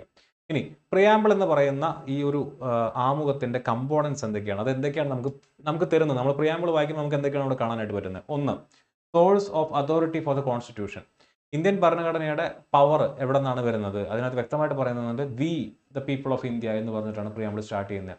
ഞങ്ങൾ ഇന്ത്യ മഹാരാജ്യത്തെ ജനങ്ങൾ, ഞങ്ങൾക്ക് വേണ്ടി തന്നെ ചിട്ടപ്പെടുത്തിയിട്ടുള്ള ഒരു ഭരണഘടനയാണ് ഇത് എന്നാണ് പറയുന്നത്. സോ ഇന്ത്യൻ ഭരണഘടനയുടെ സോഴ്സ് ഓഫ് പവർ എന്ത് തന്നെയാണ്? ജനങ്ങൾ തന്നെയാണ്. ഇനി ഇന്ത്യ എന്ന് പറയുന്ന രാജ്യത്തിന്റെ നേച്ചറിനെ പറ്റിയിട്ട് ഭരണഘടനയ്ക്കകത്ത് വ്യക്തമായിട്ട്, ആമുഖത്തിനകത്ത് വ്യക്തമായിട്ട് പറയുന്നുണ്ട്. എന്തൊക്കെയാണ് പറയുന്നത്? ഇതൊരു പരമാധികാര, socialist, secular, democratic and republic ആയിട്ടുള്ള രാജ്യമായിരിക്കും എന്നാണ് പറയുന്നത്. സ്വതന്ത്ര, ജനാധിപത്യ, മതേതര റിപ്പബ്ലിക് ആയിരിക്കും ഇന്ത്യ എന്നാണ് പറയുന്നത്. അപ്പോൾ ഇന്ത്യ എന്ന് പറയുന്ന രാജ്യത്തിന്റെ ആ നേച്ചറിനെ പറ്റിയിട്ട് വ്യക്തമായിട്ട് അവിടെ പറയുന്നുണ്ട്. ഇത് ഒരു സോവറിൻ രാജ്യമായിരിക്കും, ആൻഡ് ഇതൊരു സോഷ്യലിസ്റ്റ് രാജ്യമായിരിക്കും, ഇതൊരു സെക്യുലർ, മതനിരപേക്ഷത രാജ്യമായിരിക്കും, ഡെമോക്രാറ്റിക് രാജ്യമായിരിക്കും, ആൻഡ് റിപ്പബ്ലിക്കൻ രാജ്യമായിരിക്കും എന്നുള്ള കാര്യമൊക്കെ വ്യക്തമായിട്ട് പറയുന്നുണ്ട്. ഇനി ഇന്ത്യൻ ഭരണഘടന അതിനകത്ത് അതിന്റെ ഒബ്ജക്റ്റീവ്സിനെ പറ്റി പറയുന്നുണ്ട്. എന്തൊക്കെയാണ് ഒബ്ജക്റ്റീവ്സ്? ഇന്ത്യൻ ഭരണഘടന ഈ രാജ്യത്തുള്ള ആളുകൾക്ക് നീതി ഉറപ്പുവരുത്തുന്നു. എന്ത് നീതി? വെറുതെയുള്ള നീതിയല്ല. നേരത്തെ നമ്മുടെ USSRൽ നിന്നും കടമെടുത്തിട്ടുള്ള ആശയങ്ങൾ, സാമൂഹിക, സാമ്പത്തിക, രാഷ്ട്രീയ നീതി, socio economic and political justice ഉറപ്പുവരുത്തുന്നു എന്ന് പറയുന്നുണ്ട്. ഇനി ലിബർട്ടി, ഈക്വാലിറ്റി ആൻഡ് ഫ്രട്ടർണിറ്റിനെ പറ്റി പറയുന്നുണ്ട്. അത് ഫ്രഞ്ച് റവല്യൂഷന്റെ ഐഡിയൽസ് ആണ്. ആ പറയുന്ന ആശയങ്ങളെല്ലാം തന്നെ ഈ ഭരണഘടന പ്രതിനിധാനം ചെയ്യുന്ന രാജ്യത്തെ ജനങ്ങൾക്ക് എന്ത് ചെയ്യുന്നു? ഇത് ഉറപ്പുവരുത്തുന്നു എന്ന് പറയുന്നു. ഇനി ഈ ഭരണഘടനയെ അഡോപ്റ്റ് ചെയ്തത് എന്നാണെന്നും വ്യക്തമായിട്ട് പറയുന്നുണ്ട്. നവംബർ 26, 1949 ഈ ദിവസത്തെ ഭരണഘടനാ ദിവസമായിട്ട് നമ്മൾ ആചരിച്ചു പോരുന്നുണ്ട്. അത്രയും കാര്യങ്ങൾ നിങ്ങൾ മനസ്സിലാക്കി വെക്കുക. ഇനി major issues and judgments related to preamble. ഒരു ചോദ്യം നിങ്ങൾ ഓൾറെഡി കണ്ടു, കേശവാനന്ദ ഭാരതി കേസുമായിട്ട് ബന്ധപ്പെട്ട്. അതിന്റെ ഒരു ചരിത്രത്തിലേക്ക് നമുക്ക് ചെറുതായിട്ടൊന്ന് കണ്ണോടിച്ചു പോകാം. ഞാൻ ഡീറ്റെയിൽ ആയിട്ട് പറയുന്നില്ല.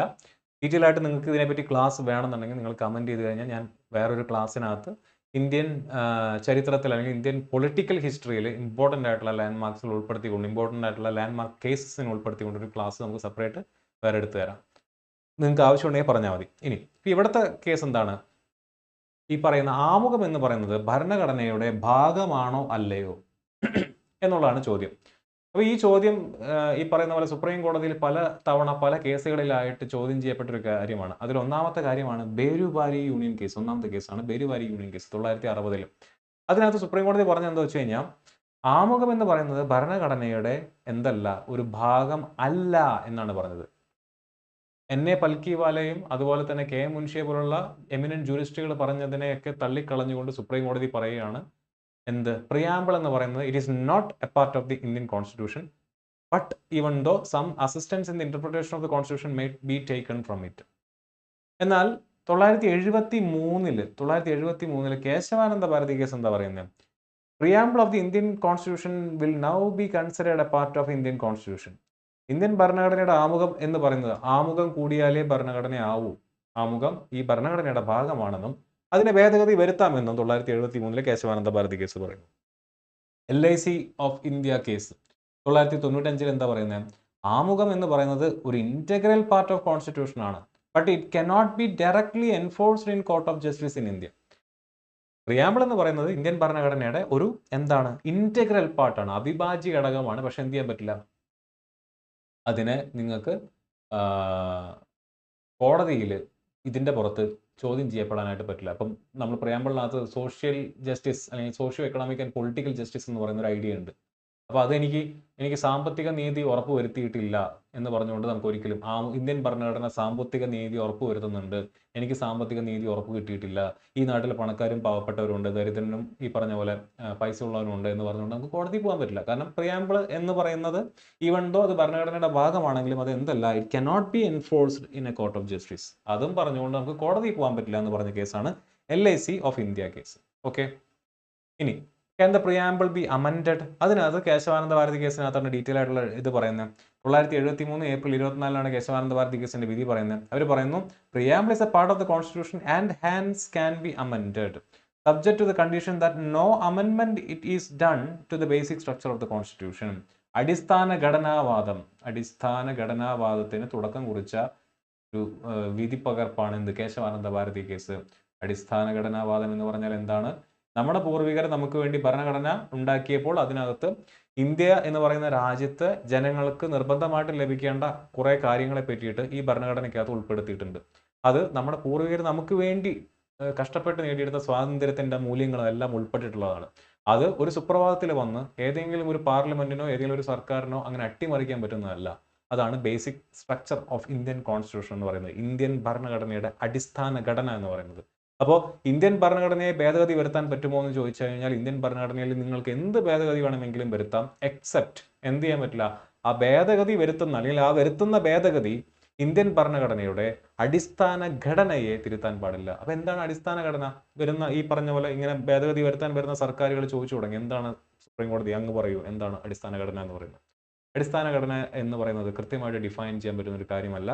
ഇത്തരത്തിൽ മാറി മാറി വരുന്ന നീതികൾക്ക് ശരികൾക്ക് അനുസരിച്ച് കാലാന്തരങ്ങളിൽ സുപ്രീം കോടതി എന്ത് ചെയ്യും? അടിസ്ഥാന ഘടന എന്ന് പറയുന്ന ആശയത്തെ വിപുലീകരിച്ചുകൊണ്ടിരിക്കും.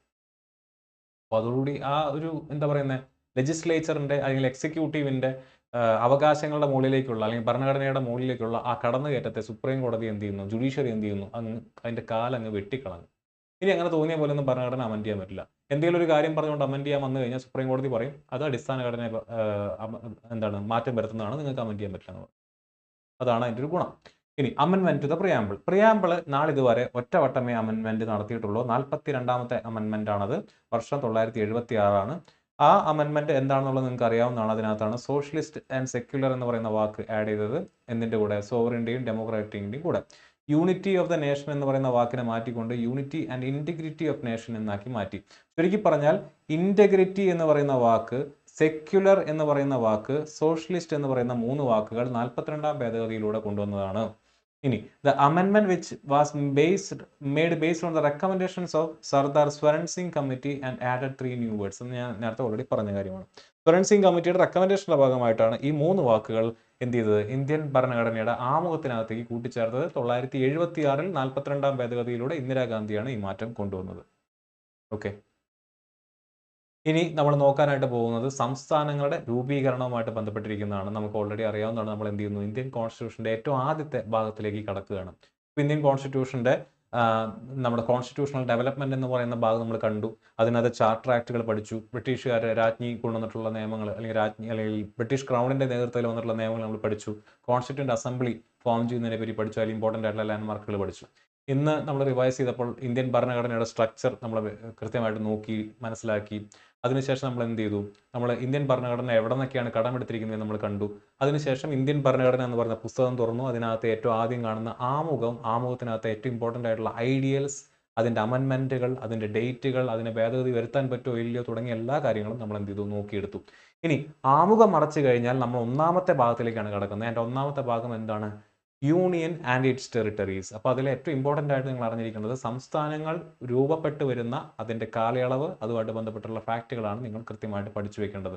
ഓക്കെ, അപ്പോൾ നാലാമത്തെ ടോപ്പിക്കാണ് നമ്മൾ ഇന്നത്തെ സ്റ്റേറ്റ് ഫോർമേഷൻ എന്ന് പറയുന്നത്. ഇതുമായിട്ട് ബന്ധപ്പെട്ട് ചോദിച്ചിട്ടുള്ള ചോദ്യങ്ങൾ നമുക്ക് ആദ്യം ഒന്ന് നോക്കാം.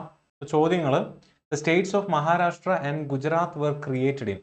മഹാരാഷ്ട്രയും ഗുജറാത്തും ഏത് വർഷമാണ് ക്രിയേറ്റ് ചെയ്യപ്പെട്ടത്? ഇനി in which year Goa was given the option to merge with Maharashtra. മഹാരാഷ്ട്രയായിട്ട് കൂടിച്ചേരാനായിട്ട് ഗോവയ്ക്ക് ഏത് വർഷമാണ് ഓപ്ഷൻ കൊടുത്തത് എന്നാണ് ചോദിച്ചിരിക്കുന്നത്. എൻ്റെ ആൻസർ വരുന്നത് 1967 മഹാരാഷ്ട്രയും ഗുജറാത്തും ക്രിയേറ്റ് ചെയ്യപ്പെട്ടത് 1960. അപ്പോൾ ഈ വർഷങ്ങൾ അറിഞ്ഞിരിക്കണം. അതിൻ്റെ പിന്നിലെ എന്തെങ്കിലും സാഹചര്യങ്ങളുണ്ടെങ്കിൽ അതും കൂടെ നിങ്ങളൊന്ന് പഠിച്ചു വെച്ചാൽ നിങ്ങൾക്ക് നന്നായിരിക്കും. സ്റ്റാറ്റിക് GK പോർഷനിലായിക്കോട്ടെ, അതല്ലാതെ ഒരു ഇത്തരത്തിലുള്ള ജനറൽ ക്വസ്റ്റ്യൻസ് വരാനുള്ള സാധ്യത വളരെ കൂടുതലാണ്. ഇനി ഇത് നിങ്ങളൊന്ന് ഓർത്തിരിക്കണം. ഇപ്പോൾ ഈ ഭാഗത്തു നിന്ന് ചോദ്യങ്ങൾ കുറവായതുകൊണ്ടാണ്, അത്ര കണ്ട് ഇമ്പോർട്ടൻ്റ് അല്ലാത്തതുകൊണ്ടാണ് ഞാൻ 2 ചോദ്യങ്ങൾ എക്സാമിന് ഇട്ടത്.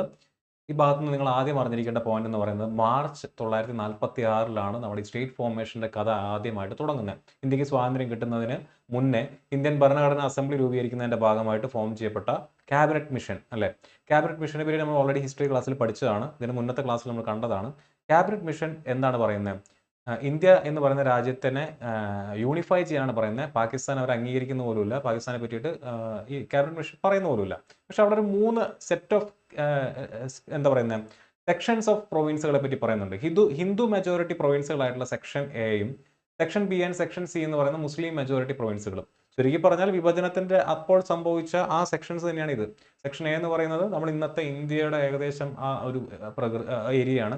സെക്ഷൻ ബി എന്ന് പറയുന്നത് പാകിസ്ഥാന്റെ ഒരു ഏരിയയാണ്. സെക്ഷൻ സി എന്ന് പറയുന്നത് ഇന്നത്തെ ബംഗ്ലാദേശിന്റെ ഒരു ഏരിയയാണ്.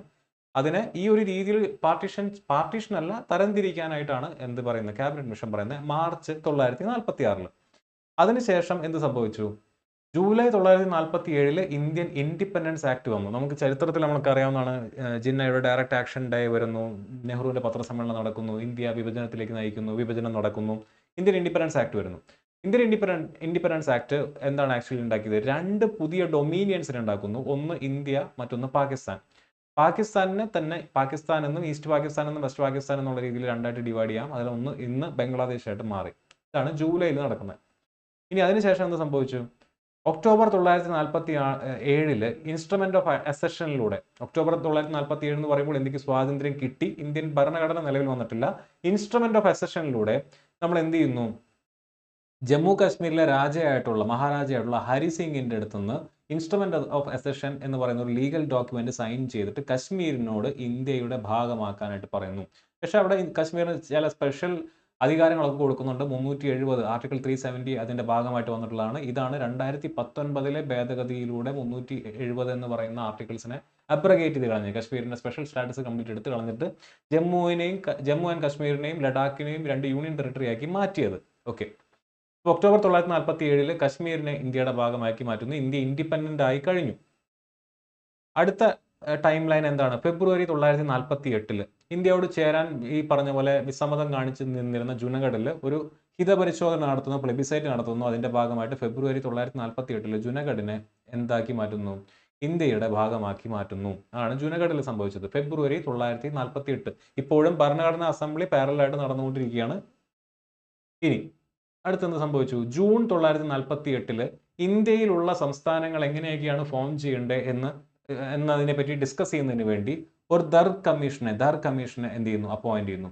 There commission. അപ്പോൾ ഈ സമയത്ത് തന്നെ ജൂൺ 1948 എന്ന് പറയുമ്പോൾ ഇന്ത്യക്ക് സ്വാതന്ത്ര്യം കിട്ടി, ഇന്ത്യ എന്ന് പറയുന്ന രാജ്യം ഫോം ചെയ്ത് 1 വയസ്സ് ഇന്ത്യക്ക് ആവുന്നതിന് മുന്നേ തന്നെ ഇന്ത്യയിലെമ്പാടും ഭാഷയുടെ അടിസ്ഥാനത്തിൽ സംസ്ഥാനങ്ങൾ രൂപീകരിക്കാനുള്ള മുറവിളി ഉണ്ടായിരുന്നു. അപ്പോൾ ദർ കമ്മീഷന്റെ അടുത്ത് പറയുന്നത് എന്താണെന്ന് വെച്ച് കഴിഞ്ഞാൽ ഇന്ത്യയിലെ സ്റ്റേറ്റ് ഫോർമേഷൻ എന്തിന്റെ അടിസ്ഥാനത്തിലായിരിക്കണം എന്നുള്ളതും അതിനെപ്പറ്റി ഒന്ന് പഠനം നടത്തി റിപ്പോർട്ട് സമർപ്പിക്കാനായിട്ട് പറയുന്നു.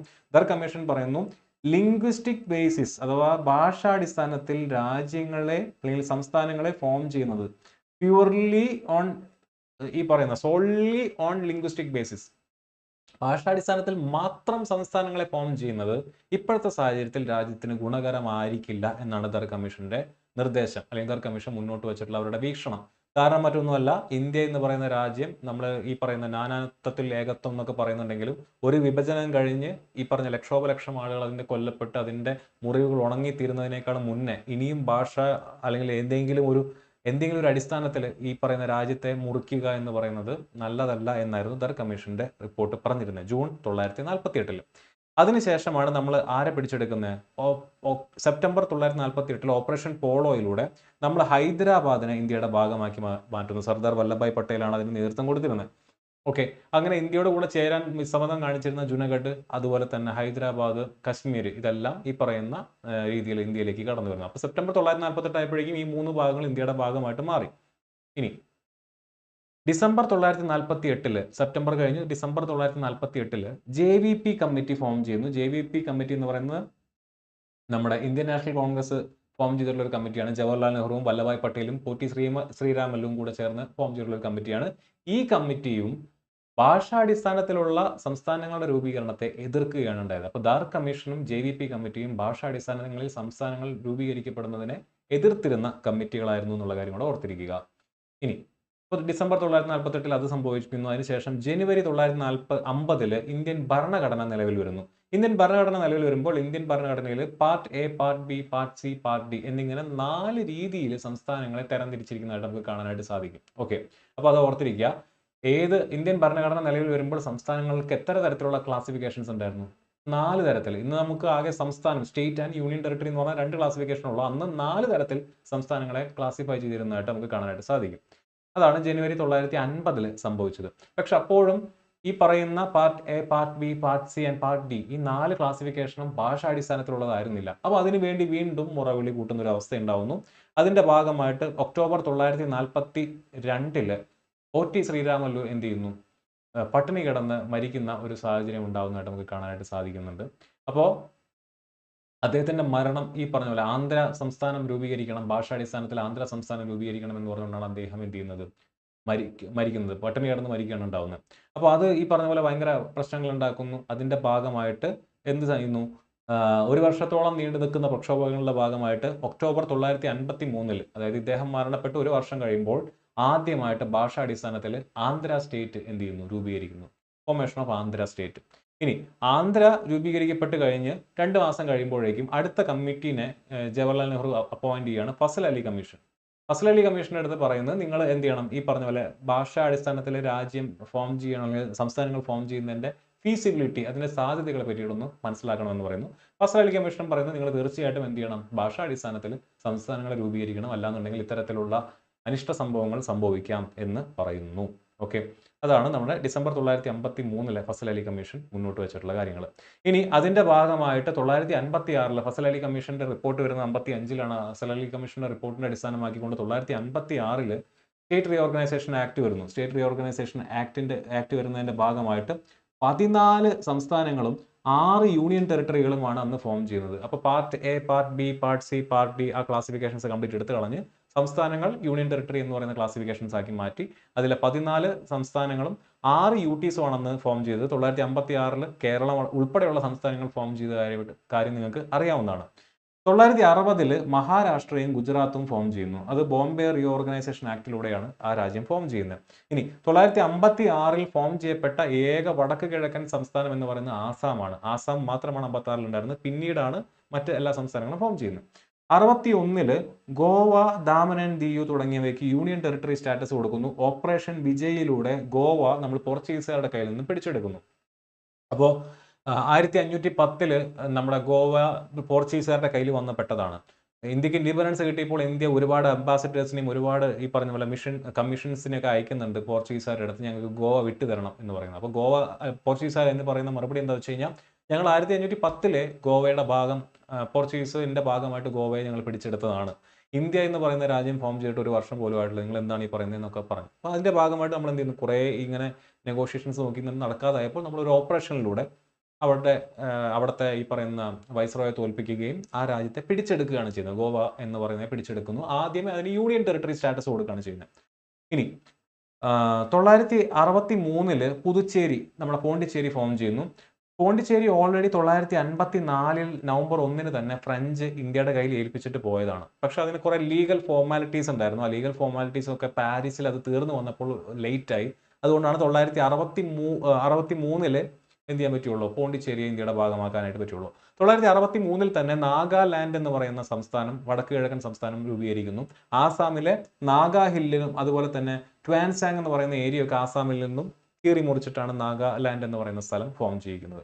66 പഞ്ചാബി സ്പീക്കിംഗ് സ്റ്റേറ്റ് ആയിട്ടുള്ള പഞ്ചാബും ഹിന്ദി സ്പീക്കിംഗ് പീപ്പിൾ ഉള്ള ഹരിയാനയും ഹിമാചൽ, അന്നത്തെ ഏതാനും ഈ പ്രിൻസ്ലി സ്റ്റേറ്റ്സ് എല്ലാം ഉൾപ്പെട്ടുകൊണ്ടുള്ള ഹിമാചൽ പ്രദേശും എന്ത് ചെയ്യുന്നു, ഫോം ചെയ്യുന്നു 1966. 1972 വീണ്ടും മണിപ്പൂർ, ത്രിപുര, മേഘാലയ തുടങ്ങിയ വടക്ക് കിഴക്കൻ സംസ്ഥാനങ്ങൾ ഫോം ചെയ്യുന്നു. 75 സിക്കിം ഫോം ചെയ്യുന്നു. 87 മിസോറാമും അരുണാചലും ഗോവയും ഫോം ചെയ്യുന്നു. അപ്പോൾ 87 ഗോവ ഫോം ചെയ്യുന്നു. 61 ഗോവയെ UT ആക്കുന്നത്. 61 മുതൽ 87 വരെ ഗോവ യൂണിയൻ ടെറിട്ടറി ആയിട്ടിരിക്കുന്നു. 87 ഗോവയെ എന്ത് കൊടുക്കുന്നത്, സ്റ്റേറ്റ്ഹുഡ് കൊടുക്കുന്നത്. ഇതിനിടയിൽ ഇന്ദിരാഗാന്ധി 1967 ഗോവയുടെ അടുത്തൊരു ഓപ്ഷൻ വെക്കുകയാണ്, നിങ്ങൾക്ക് വേണമെങ്കിൽ മഹാരാഷ്ട്രയുടെ ഭാഗമായിട്ട് തുടരാം, അല്ലെങ്കിൽ മഹാരാഷ്ട്ര എന്ന് പറയുന്ന സംസ്ഥാനത്തിനോട് ചേർന്ന് ഒറ്റ സംസ്ഥാനമായിട്ട് മുന്നോട്ട് പോകാമെന്ന് പറയുന്നു. പക്ഷെ ഗോവയിലെ ജനങ്ങൾ എന്ത് ചെയ്യുന്നു, അതിനെ എതിർക്കുന്നു. അപ്പോൾ 2000 നിങ്ങൾക്ക് എല്ലാവർക്കും അറിയാവുന്ന, അല്ലെങ്കിൽ കുറച്ച് കുട്ടികൾക്ക് എങ്കിലും അറിയാവുന്ന ഒരു സ്റ്റേറ്റ് ഫോർമേഷൻ നടക്കുന്നത്, ഛത്തീസ്ഗഡ്, ഉത്തരാഖണ്ഡ് ആൻഡ് ജാർഖണ്ഡ് എന്ന് പറയുന്നത്. അത് ഛത്തീസ്ഗഡ് നിങ്ങൾക്ക് അറിയാവുന്നതാണ്. എവിടെ നിന്ന് ഫോം ചെയ്തിട്ടുള്ളതാണ്? ഛത്തീസ്ഗഡ് എന്ന് പറയുന്ന സ്റ്റേറ്റ് MP മധ്യപ്രദേശിൽ നിന്ന് ഫോം ചെയ്തതാണ്. ഉത്തരാഖണ്ഡ് UP ഉത്തർപ്രദേശിൽ നിന്നും ഫോം ചെയ്തതാണ്. ജാർഖണ്ഡ് ബീഹാറിൽ നിന്നും കീറി മുറിച്ചുണ്ടാക്കിയിട്ടുള്ള സംസ്ഥാനമാണ്. 2014 തെലങ്കാന എന്തായാലും നിങ്ങൾക്ക് എല്ലാവർക്കും അറിയാവുന്നതാണ്. ഇന്ന് തെലങ്കാനയുടെ ക്യാപിറ്റൽ എന്ന് പറയുന്നത് ഹൈദരാബാദാണ്. ആന്ധ്രാപ്രദേശ് അമരാവതിയാണ് ക്യാപിറ്റൽ പറയുന്നത്. ആന്ധ്രാപ്രദേശ് 3 ക്യാപിറ്റൽസ് ആണ് ഇപ്പം മുന്നോട്ട് വയ്ക്കുന്നത്, വിശാഖപട്ടണം, അമരാവതി, അതുപോലെ തന്നെ കുർണൂൾ. അവരുടെ ഈ പറഞ്ഞ ജുഡീഷ്യൽ ക്യാപിറ്റൽ, ഇൻഡസ്ട്രിയൽ ക്യാപിറ്റൽ, അതുപോലെ തന്നെ അല്ലാത്ത നോർമൽ അഡ്മിനിസ്ട്രേറ്റീവ് തരത്തിലുള്ള ക്യാപിറ്റലായിട്ടാണ് പറയുന്നത്. 2019 JNK ആൻഡ് ലഡാക്ക് എന്ന് പറയുന്ന യൂണിയൻ ടെറിട്ടറി ആർട്ടിക്കിൾ 370 അബ്രഗേറ്റ് ചെയ്തതായിട്ട് നിങ്ങൾക്ക് അറിയാവുന്നതാണ്. 2020 ദാദ്ര ആൻഡ് നാഗർ ഹാവേലിയും ദാമൻ ആൻഡ് ദിയുവും എന്ത് ചെയ്യുന്നു, ഒന്നിപ്പിച്ച് ഒറ്റ യൂണിയൻ ടെറിട്ടറി ആക്കി മാറ്റുന്നു 2020. ഇതുവഴി 28 സംസ്ഥാനങ്ങളും 8 യൂണിയൻ ടെറിട്ടറിയുമാണ് ഇന്ത്യ എന്ന് പറയുന്ന യൂണിയൻ ഓഫ് സ്റ്റേറ്റ്സിനകത്ത് നിലവിൽ ഉള്ളത്. ഓക്കെ, അപ്പോൾ അത് കൃത്യമായിട്ട് നിങ്ങൾ പഠിച്ച് വരിക, അല്ലെങ്കിൽ ഈ പറയുന്ന കാര്യങ്ങൾ കൃത്യമായിട്ട് നോക്കുക. ഒരു ക്വിക്ക് റിവിഷന് വേണ്ടി നിങ്ങൾക്ക് ഈ ടേബിൾ യൂസ് ചെയ്യാവുന്നതാണ്. ഓക്കെ ആണല്ലോ. ഇനി നമുക്ക് അടുത്ത് നോക്കാനായിട്ട് പോകുന്നത് സിറ്റിസൺഷിപ്പ് എന്ന് പറയുന്ന ഭാഗമാണ്. സിറ്റിസൺഷിപ്പിൽ നിന്ന് ചോദിച്ചിട്ടുള്ള ചോദ്യങ്ങൾ നമുക്ക് നോക്കാം. അതിൽ ഒന്നാമത്തെ ചോദ്യം എന്ന് പറയുന്നത്, which of the following mentions part 2 of Indian constitution. Already ഞാൻ പറഞ്ഞതാണ്, പാർട്ട് 1 എന്ന് പറയുന്നത് നമ്മൾ സ്ട്രക്ചർ ഓഫ് കോൺസ്റ്റിറ്റ്യൂഷൻ്റെ റിവിഷൻ കണ്ടപ്പോൾ നിങ്ങൾ പഠിച്ചിട്ടുണ്ടായിരിക്കും. പാർട്ട് 1 എന്ന് പറയുന്നത് union territories, part 2 citizenship, part 3, part 4 and part 4A government and people റിലേഷൻസിനെ കാണിക്കുന്നു, fundamental rights, DPSP and fundamental duties എന്ന് പറയുന്നത്. അപ്പോൾ അതിൽ പാർട്ട് 2 എന്ന് പറയുന്നത് സിറ്റിസൺഷിപ്പുമായിട്ട് ബന്ധപ്പെട്ടിരിക്കുന്നു. Who among the following will be considered a normal citizen of India? ഇന്ത്യയുടെ ഒരു നോർമൽ സിറ്റിസൺ ആയിട്ട് കൺസിഡർ ചെയ്യുന്നത് ആരെയാണ്? Indians working in foreign embassies in India. Obviously അവർ നോർമൽ സിറ്റിസൺസ് ആണ്, ഇന്ത്യക്കാരാണ്. ഫോറിൻ എംബസികളിൽ വർക്ക് ചെയ്യുന്നേ ഉള്ളൂ, അവർ ഇന്ത്യൻ പൗരന്മാരാണ്. Ambassador of India to the rest of the world. Indian ambassador വേറെ ഏതെങ്കിലും ഒരു രാജ്യത്തിൽ പോയിരുന്നതുകൊണ്ട് അയാൾ ഇന്ത്യൻ പൗരനാവാതിരിക്കുന്നില്ല. അതുകൊണ്ട് ഇത് രണ്ടുപേരും എന്ത് തന്നെയാണ്, നോർമൽ സിറ്റിസൺ ഓഫ് ഇന്ത്യ തന്നെയാണ്. അപ്പോൾ ഇത്തരത്തിലുള്ള പ്രസ്താവന ചോദ്യങ്ങൾ, സ്റ്റേറ്റ്മെന്റ് ടൈപ്പ് ക്വസ്റ്റ്യൻസ് നിങ്ങൾ എക്സ്പെക്ട് ചെയ്യണം. ഇത് SSC ഒക്കെ ചോദിച്ചിട്ടുള്ള ചോദ്യമാണ്. RRB ഇത്തവണ NTPC ഗ്രാജുവേറ്റ് ലെവലിന് അവർ എന്ത് ചെയ്തിട്ടുണ്ട്, ഡെവലപ്പ് ചെയ്തിട്ടുണ്ട്. സ്റ്റേറ്റ്മെന്റ് ടൈപ്പ് ക്വസ്റ്റ്യൻസ് നമുക്ക് കാണാനായിട്ട് സാധിക്കുന്നുണ്ട്. അപ്പോൾ ഈ രീതിയിലുള്ള ചോദ്യങ്ങളൊക്കെ എക്സ്പെക്ട് ചെയ്തിട്ട് വേണം നിങ്ങൾ മുന്നോട്ട് പോകാനായിട്ട്. ഇനി, the parliament has been given the power to make laws regarding citizenship under which article of the Indian Constitution of India. ഇത് വളരെ ടൈറ്റ് ക്വസ്റ്റ്യൻ ആണ്, വേറെ ഒന്നല്ല. 5 തൊട്ട് 11 വരെയുള്ള ആർട്ടിക്കിൾസ് നമുക്കറിയാം പാർട്ട് 2 വരുന്നതാണ്. അപ്പോൾ അതിനകത്ത് 5 ഉണ്ട്, 7 ഉണ്ട്, 9 ഉണ്ട്, 11 ഉണ്ട്. 9ാമത്തെ ആർട്ടിക്കിളാണ് പാർലമെന്റിന്റെ ലോ മേക്കിംഗ് അധികാരത്തെ പറ്റി പറയുന്നത് റിഗാർഡിംഗ് സിറ്റിസൺഷിപ്പ്. ഇനി, which type of citizenship is provided by the constitution of India. ഇന്ത്യക്ക് ഏക പൗരത്വമേ ഉള്ളൂ. ഇന്ത്യൻ പൗരനായിട്ടുള്ള ഒരു വ്യക്തി മറ്റേതെങ്കിലും ഒരു രാജ്യത്തിന്റെ പൗരത്വം എടുക്കുകയാണെന്നുണ്ടെങ്കിൽ നമ്മുടെ പൗരത്വം ഓൾറെഡി നമുക്ക് നഷ്ടപ്പെടും. അതിന്റെ ആൻസർ വരുന്നത് സിംഗിൾ സിറ്റിസൺഷിപ്പാണ്. അപ്പോൾ ഇതുമായിട്ട് ബന്ധപ്പെട്ട് കോൺസ്റ്റിറ്റ്യൂഷനകത്ത് കൊടുത്തിട്ടുള്ള ഫാക്ടുകൾ ആദ്യം നമുക്ക് പഠിക്കാം. കോൺസ്റ്റിറ്റ്യൂഷനകത്ത് ഭാഗം 2 നമ്മൾ എന്ത് ചെയ്തിട്ടുള്ളത്, സിറ്റിസൺഷിപ്പിനെ പറ്റി പറയുന്നുള്ളത് 5 മുതൽ 11 വരെയാണ് അതിൻ്റെ ആർട്ടിക്കിൾസ്. അതിൽ ഓരോ ആർട്ടിക്കിൾസും എന്താണ് അതിനകത്ത് പറഞ്ഞിരിക്കുന്നത് എന്നുള്ളത് ഞാൻ ഡീറ്റെയിൽ ആയിട്ട് കൊടുത്തിട്ടുണ്ട്. 5, citizenship at the commencement of constitution. Indian ഭരണഘടന നിലവിൽ വരുമ്പോൾ ആർക്കൊക്കെ ഇന്ത്യൻ പൗരന്മാരാവാം എന്ന് വ്യക്തമായിട്ട് പറയുന്ന ആർട്ടിക്കിളാണ് ആർട്ടിക്കിൾ 5. ഇന്ന് അതിന് പ്രസക്തിയില്ല. ആർട്ടിക്കിൾ 6നും ആർട്ടിക്കിൾ 7നും ഇന്നും വലിയ പ്രസക്തിയുള്ള കാര്യമല്ല. കാരണം അത് ആ പാർട്ടീഷന്റെ സമയത്ത് ഇന്ത്യ എന്ന് പറയുന്ന ഡൊമീനിയൻ ഫോം ചെയ്യുന്ന സമയത്ത് അവിടെ ഇന്ത്യൻ ഡൊമീനിയനകത്ത് ഇരിക്കുന്ന ആളുകൾക്ക് എത്ര പേർക്ക് പൗരത്വം കൊടുക്കാനായിട്ട് പറ്റും, അതാണ് 5 പറയുന്നത്. 6 പറയുന്നത് എന്താണ്, പാകിസ്ഥാനിൽ നിന്നും ഇന്ത്യയിലേക്ക് വന്നിട്ടുള്ള ആളുകൾക്ക് പൗരത്വം കൊടുക്കുന്നതിൻ്റെ അതിൻ്റെ കണ്ടീഷൻസ് ആണ് പറയുന്നത്. 7 പറയുന്നത് എന്താണ്, ഇന്ത്യയിൽ നിന്നും പാകിസ്ഥാനിലേക്ക് പോയി വീണ്ടും ഇന്ത്യയിലേക്ക് തിരിച്ചു വന്നിട്ടുള്ള ആളുകൾക്ക് കൊടുക്കാൻ പറ്റുന്ന അതായത് ആ ചിലപ്പോൾ ആ ഒരു എന്താ പറയുക ആ മൊമെന്റിൽ പാർട്ടിഷൻ എന്ന് പറയുന്ന ഒരു ഐഡിയയുടെ സമയത്ത് എന്ത് ചെയ്യുന്നുണ്ടോ പാകിസ്ഥാനിലേക്ക് പോയിട്ടുണ്ടോ, പിന്നീട് അത് വർക്കൗട്ട് ആവണില്ല എന്ന് കണ്ടപ്പോൾ അവർ എന്ത് ചെയ്യുന്നുണ്ടോ തിരിച്ചു വന്നിട്ടുണ്ടോ, അങ്ങനെയുള്ളവർക്ക് പൗരത്വം കൊടുക്കുന്നതിനെ പറ്റിയിട്ടാണ് 7 പറയുന്നത്. 8 എന്ന് പറയുന്നത് എന്താണ്? People of Indian origin, Indian citizen അല്ലെങ്കിൽ ഇന്ത്യൻ പൗരന്മാരായിട്ടുള്ള അച്ഛനും അമ്മയ്ക്കോ അല്ലെങ്കിൽ മുത്തച്ഛനോ മുത്തശ്ശിക്കോ ജനിച്ചിട്ട് വിദേശത്ത് ജീവിക്കുന്ന ആളുകൾക്ക് ഇന്ത്യൻ പൗരത്വം കൊടുക്കാൻ പറ്റുന്നതിന്റെ ഒരു സാധ്യതയാണ് 8ാമത്തെ ആർട്ടിക്കിൾ പറയുന്നത്. 9ാമത്തെ ആർട്ടിക്കിളാണ് എന്തിനെ പറ്റി പറയുന്നത്? സിംഗിൾ സിറ്റിസൺഷിപ്പിനെ പറ്റി പറയുന്നത്. സിംഗിൾ സിറ്റിസൺഷിപ്പ് എന്ന് പറയുന്നത് ഇന്ത്യയിൽ ഏക പൗരത്വമുള്ളൂ എന്ന് പറയുന്നത് 9ാമത്തെ ആർട്ടിക്കിളാണ്. ഇനി 10ാമത്തെ ആർട്ടിക്കിൾ എന്തിനെ പറ്റി പറയുന്നു? Continuance of the rights of സിറ്റിസൺഷിപ്പിനെ പറ്റി പറയുന്നു. ഇപ്പൊ നിലവിലുള്ള ഇപ്പൊ ഞാൻ ഉൾപ്പെടെ ഇന്ത്യൻ പൗരന്മാരായിട്ടുള്ള ആളുകളുടെ പൗരത്വത്തിന്റെ തുടർച്ച എങ്ങനെയായിരിക്കും, അല്ലെങ്കിൽ എന്റെ പൗരത്വം എടുത്തു കളയാൻ പറ്റുന്നത് എങ്ങനെയാണ്, അങ്ങനെയുള്ള കാര്യങ്ങളൊക്കെ പറയുന്നു. 11 ഞാൻ നേരത്തെ പറഞ്ഞ കാര്യം പറയുന്നത്, parliament to regulate the right of citizenship by law. Indian പാർലമെന്റിനാണ് പൗരത്വമായിട്ട് ബന്ധപ്പെട്ട് എന്ത് ഭേദഗതി വരുത്താനുള്ള അധികാരം എന്ന് ഇന്ത്യൻ ഭരണഘടന തന്നെ പറഞ്ഞു വെക്കുന്നുണ്ട്. അതിന്റെ ഭാഗമായിട്ടാണ് 2019 സിറ്റിസൺഷിപ്പ് അമെന്റ്മെന്റ് ആക്ട് ഒക്കെ നിലവിൽ വന്നത്. അപ്പോൾ അത് ആർട്ടിക്കിൾ 11 ആണെന്നുള്ള കാര്യം കൂടെ ഓർത്തിരിക്കുക. നമ്മൾ ഈ ക്വസ്റ്റിനകത്ത് ആർട്ടിക്കിൾ 9 അല്ല ആർട്ടിക്കിൾ 11 ഇതിന്റെ ആൻസർ. മാർക്ക് ചെയ്തത് മാറിപ്പോയതാണ്. ആർട്ടിക്കിൾ 11 ഇതിന്റെ ആൻസർ എന്നുള്ള കാര്യം കൂടെ നിങ്ങളൊന്ന് ശ്രദ്ധിക്കുക. ഓക്കെ, ഇനി ഇതാണ് കോൺസ്റ്റിറ്റ്യൂഷനുമായിട്ട് ബന്ധപ്പെട്ടിട്ടുള്ള കാര്യങ്ങൾ. അപ്പോൾ അതിലെ ഏറ്റവും അവസാനത്തെ ആർട്ടിക്കിൾ എന്താ പറയുന്നത്? 11ാമത്തെ ആർട്ടിക്കിൾ പ്രകാരം പാർലമെന്റിനാണ് ഇന്ത്യയിലെ സിറ്റിസൺഷിപ്പുമായിട്ട് ബന്ധപ്പെട്ട നിയമങ്ങൾ ഉണ്ടാക്കാൻ പറ്റുന്നത് എന്ന് ഓൾറെഡി നമ്മൾ പഠിച്ചു. അതിന്റെ ഭാഗമായിട്ട് പാർലമെന്റ് പാസ്സാക്കിയ നിയമമാണ് സിറ്റിസൺഷിപ്പ് അമെന്റ്മെന്റ് ആക്ട് 955. ഈ 955 നിയമത്തിനകത്താണ് ഇന്ത്യൻ സിറ്റിസൺ ആവാനുള്ള 5 കാര്യങ്ങൾ പറയുന്നത്. അത് പറയുന്ന സെക്ഷനാണ് ഞാൻ ഇവിടെ കൊടുത്തിട്ടുള്ളത്. ആ സെക്ഷനകത്ത് കൊടുത്തിട്ടുള്ള കാര്യങ്ങളും ഇവിടെ പറയുന്നുണ്ട്. ഒരാൾക്ക് ഇന്ത്യൻ പൗരനാവാൻ പറ്റുന്നത് എങ്ങനെയാണ്? 1, ബൈ ബർത്ത്, ഇന്ത്യയിൽ ജനിക്കുന്നത് വഴി ഇന്ത്യൻ പൗരനാവാൻ പറ്റും. അതിനകത്ത് കണ്ടീഷൻസ് അപ്ലൈഡ് ആണ്. ബൈ ഡിസെന്റ്, ഈ പറഞ്ഞ പോലെ എൻ്റെ അച്ഛൻ ഇന്ത്യൻ ആണെന്നുണ്ടെങ്കിൽ എനിക്ക് എന്താവാം, ഇന്ത്യക്കാരനാവാനുള്ള സാധ്യതയുണ്ട്. ബൈ രജിസ്ട്രേഷൻ, ഇന്ത്യയിൽ പ്രോപ്പറായിട്ട് ഞാൻ ഇവിടെ റെസൈഡ് ചെയ്യണമെന്നുള്ള കാര്യങ്ങളൊക്കെ വെച്ചുകൊണ്ട് 7 വർഷമെങ്കിലും ഇവിടെ താമസിക്കുന്ന ആൾക്ക് രജിസ്ട്രേഷനിലൂടെ വരാം. 12 വർഷമെങ്കിലും ഇന്ത്യയിൽ താമസിക്കുന്ന ആൾക്ക് നാച്ചുറലൈസേഷനിലൂടെ എന്ത് ചെയ്യാം, ഇന്ത്യൻ പൗരനാവാം. ഇനി സിക്കിം ഇന്ത്യയിലേക്ക് കൂടിച്ചേർക്കപ്പെട്ടപ്പോഴാണ് 975 സിക്കിമിനകത്ത് താമസിക്കുന്ന ആളുകൾക്ക് എന്ത് കൊടുത്തത്? ഇന്ത്യൻ പൗരത്വം കൊടുത്തത്. അതുപോലെ ഏതെങ്കിലും ഒരു ടെറിട്ടറി ഇന്ത്യയിലേക്ക് കൂട്ടിച്ചേർക്കുമ്പോൾ അവിടെയുള്ള ആളുകൾക്ക് എന്ത് ചെയ്യാം, ഇന്ത്യൻ പൗരത്വം കൊടുക്കാനായിട്ട് പറ്റും. ഇനി ഇന്ത്യൻ പൗരത്വം എങ്ങനെയാണ് കളയാനായിട്ട് പറ്റുന്നത്? അതിന് റിനൗൺസിയേഷൻ, ഞാൻ മനഃപൂർവ്വം എൻ്റെ പൗരത്വം ഞാൻ ഉപേക്ഷിക്കുകയാണെന്ന് പറഞ്ഞു കഴിഞ്ഞാൽ എനിക്ക് എന്ത് ചെയ്യാം, ഇന്ത്യൻ പൗരനല്ലാതെ ആവാം. ടെർമിനേഷൻ, ഞാൻ ഈ പറഞ്ഞ പോലെ രാജ്യദ്രോഹ കുറ്റങ്ങൾ അല്ലെങ്കിൽ അങ്ങനെയുള്ള കാര്യങ്ങളുടെയൊക്കെ ഭാഗമായിട്ട് അല്ലെങ്കിൽ ഓട്ടോമാറ്റിക്കലി വേറെ ഏതെങ്കിലും ഒരു രാജ്യത്തിൻ്റെ പൗരത്വം എടുക്കുന്നതിൻ്റെ ഭാഗമായിട്ട് എന്ത് ചെയ്യാം, എൻ്റെ പൗരത്വത്തെ ടെർമിനേറ്റ് ചെയ്യാം. ഡിപ്രൈവേഷൻ, സർക്കാരിന് ബൈ ലോ എൻ്റെ പൗരത്വത്തെ എന്ത് ചെയ്യാം, ഡിപ്രൈവ് ചെയ്യാനായിട്ട് പറ്റും. പക്ഷെ സർക്കാരിന് ബൈ ലോ എൻ്റെ പൗരത്വത്തെ കളയണം എന്നുണ്ടെങ്കിൽ എൻ്റെ പൗരത്വം എങ്ങനെ അക്വയർ ചെയ്തായിരിക്കണം? രജിസ്ട്രേഷനിലൂടെയോ നാച്ചുറലൈസേഷനിലൂടെയോ ഇൻകോർപ്പറേഷൻ ഓഫ് ടെറിട്ടറിയിലൂടെയോ, ഈ 3 കാര്യങ്ങളിലൂടെ അക്വയർ ചെയ്ത പൗരത്വമാണെങ്കിൽ മാത്രമാണ് സർക്കാരിന് എന്ത് ചെയ്യാൻ പറ്റുള്ളൂ, എൻ്റെ പൗരത്വത്തെ നിയമം വഴി ഡിപ്രൈവ് ചെയ്യാനായിട്ടുള്ള അധികാരമുള്ളൂ. റിനൗൺസിയേഷനും ടെർമിനേഷനും അല്ലാതെ ചെയ്യാനായിട്ട് പറ്റും. അല്ലാത്ത കാര്യങ്ങളാണ് ഇവിടെ കൊടുത്തിട്ടുള്ളത്. അപ്പോൾ ഈ ഒരു പോയിന്റ്സും കൂടെ ഇവിടെ ഓർത്തിരിക്കുക. ഇതിന്റെ ഭാഗമായി ഇതിൽ തന്നെ പലപ്പോഴായിട്ട് സിറ്റിസൺഷിപ്പ് അമെന്റ്മെന്റ് ആക്ട് എന്ത് ചെയ്തിട്ടുണ്ട്, ഭേദഗതി വരുത്തിയിട്ടുണ്ട്.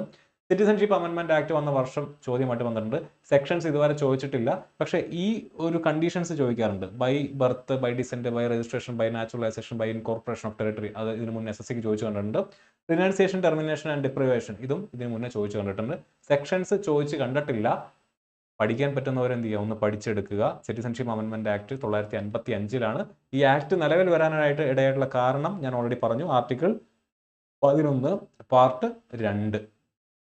ഓക്കെ, അപ്പോൾ ഇതാണ് ഇന്ത്യൻ പൗരത്വവുമായിട്ട് ബന്ധപ്പെട്ട് നിങ്ങൾ കൃത്യമായിട്ട് അറിഞ്ഞിരിക്കേണ്ടത്. അപ്പോൾ ഇത്രയും ഭാഗത്തു നിന്നായിരുന്നു നമ്മൾ ഇന്നത്തെ ടെസ്റ്റും ഇത്രയും ഭാഗമാണ് നിങ്ങളുടെ അടുത്ത് നിന്ന് പഠിച്ചു വരാനായിട്ട് പറഞ്ഞത്. അപ്പോൾ ഈ സെഷൻസ് കൃത്യമായിട്ട് കണ്ട് ഈ ഭാഗങ്ങളിൽ എന്തെങ്കിലും ക്ലാരിറ്റി നിങ്ങൾക്ക് വരുത്തേണ്ടതുണ്ട് അല്ലെങ്കിൽ എന്തെങ്കിലും ഭാഗം എക്സ്ട്രാ എഫേർട്ട് ഇട്ട് പഠിക്കേണ്ടതുണ്ടെങ്കിൽ അത് കൃത്യമായിട്ട് പഠിച്ചു വരിക. അടുത്ത ക്ലാസ്സിൽ നമുക്ക് വീണ്ടും കാണാം.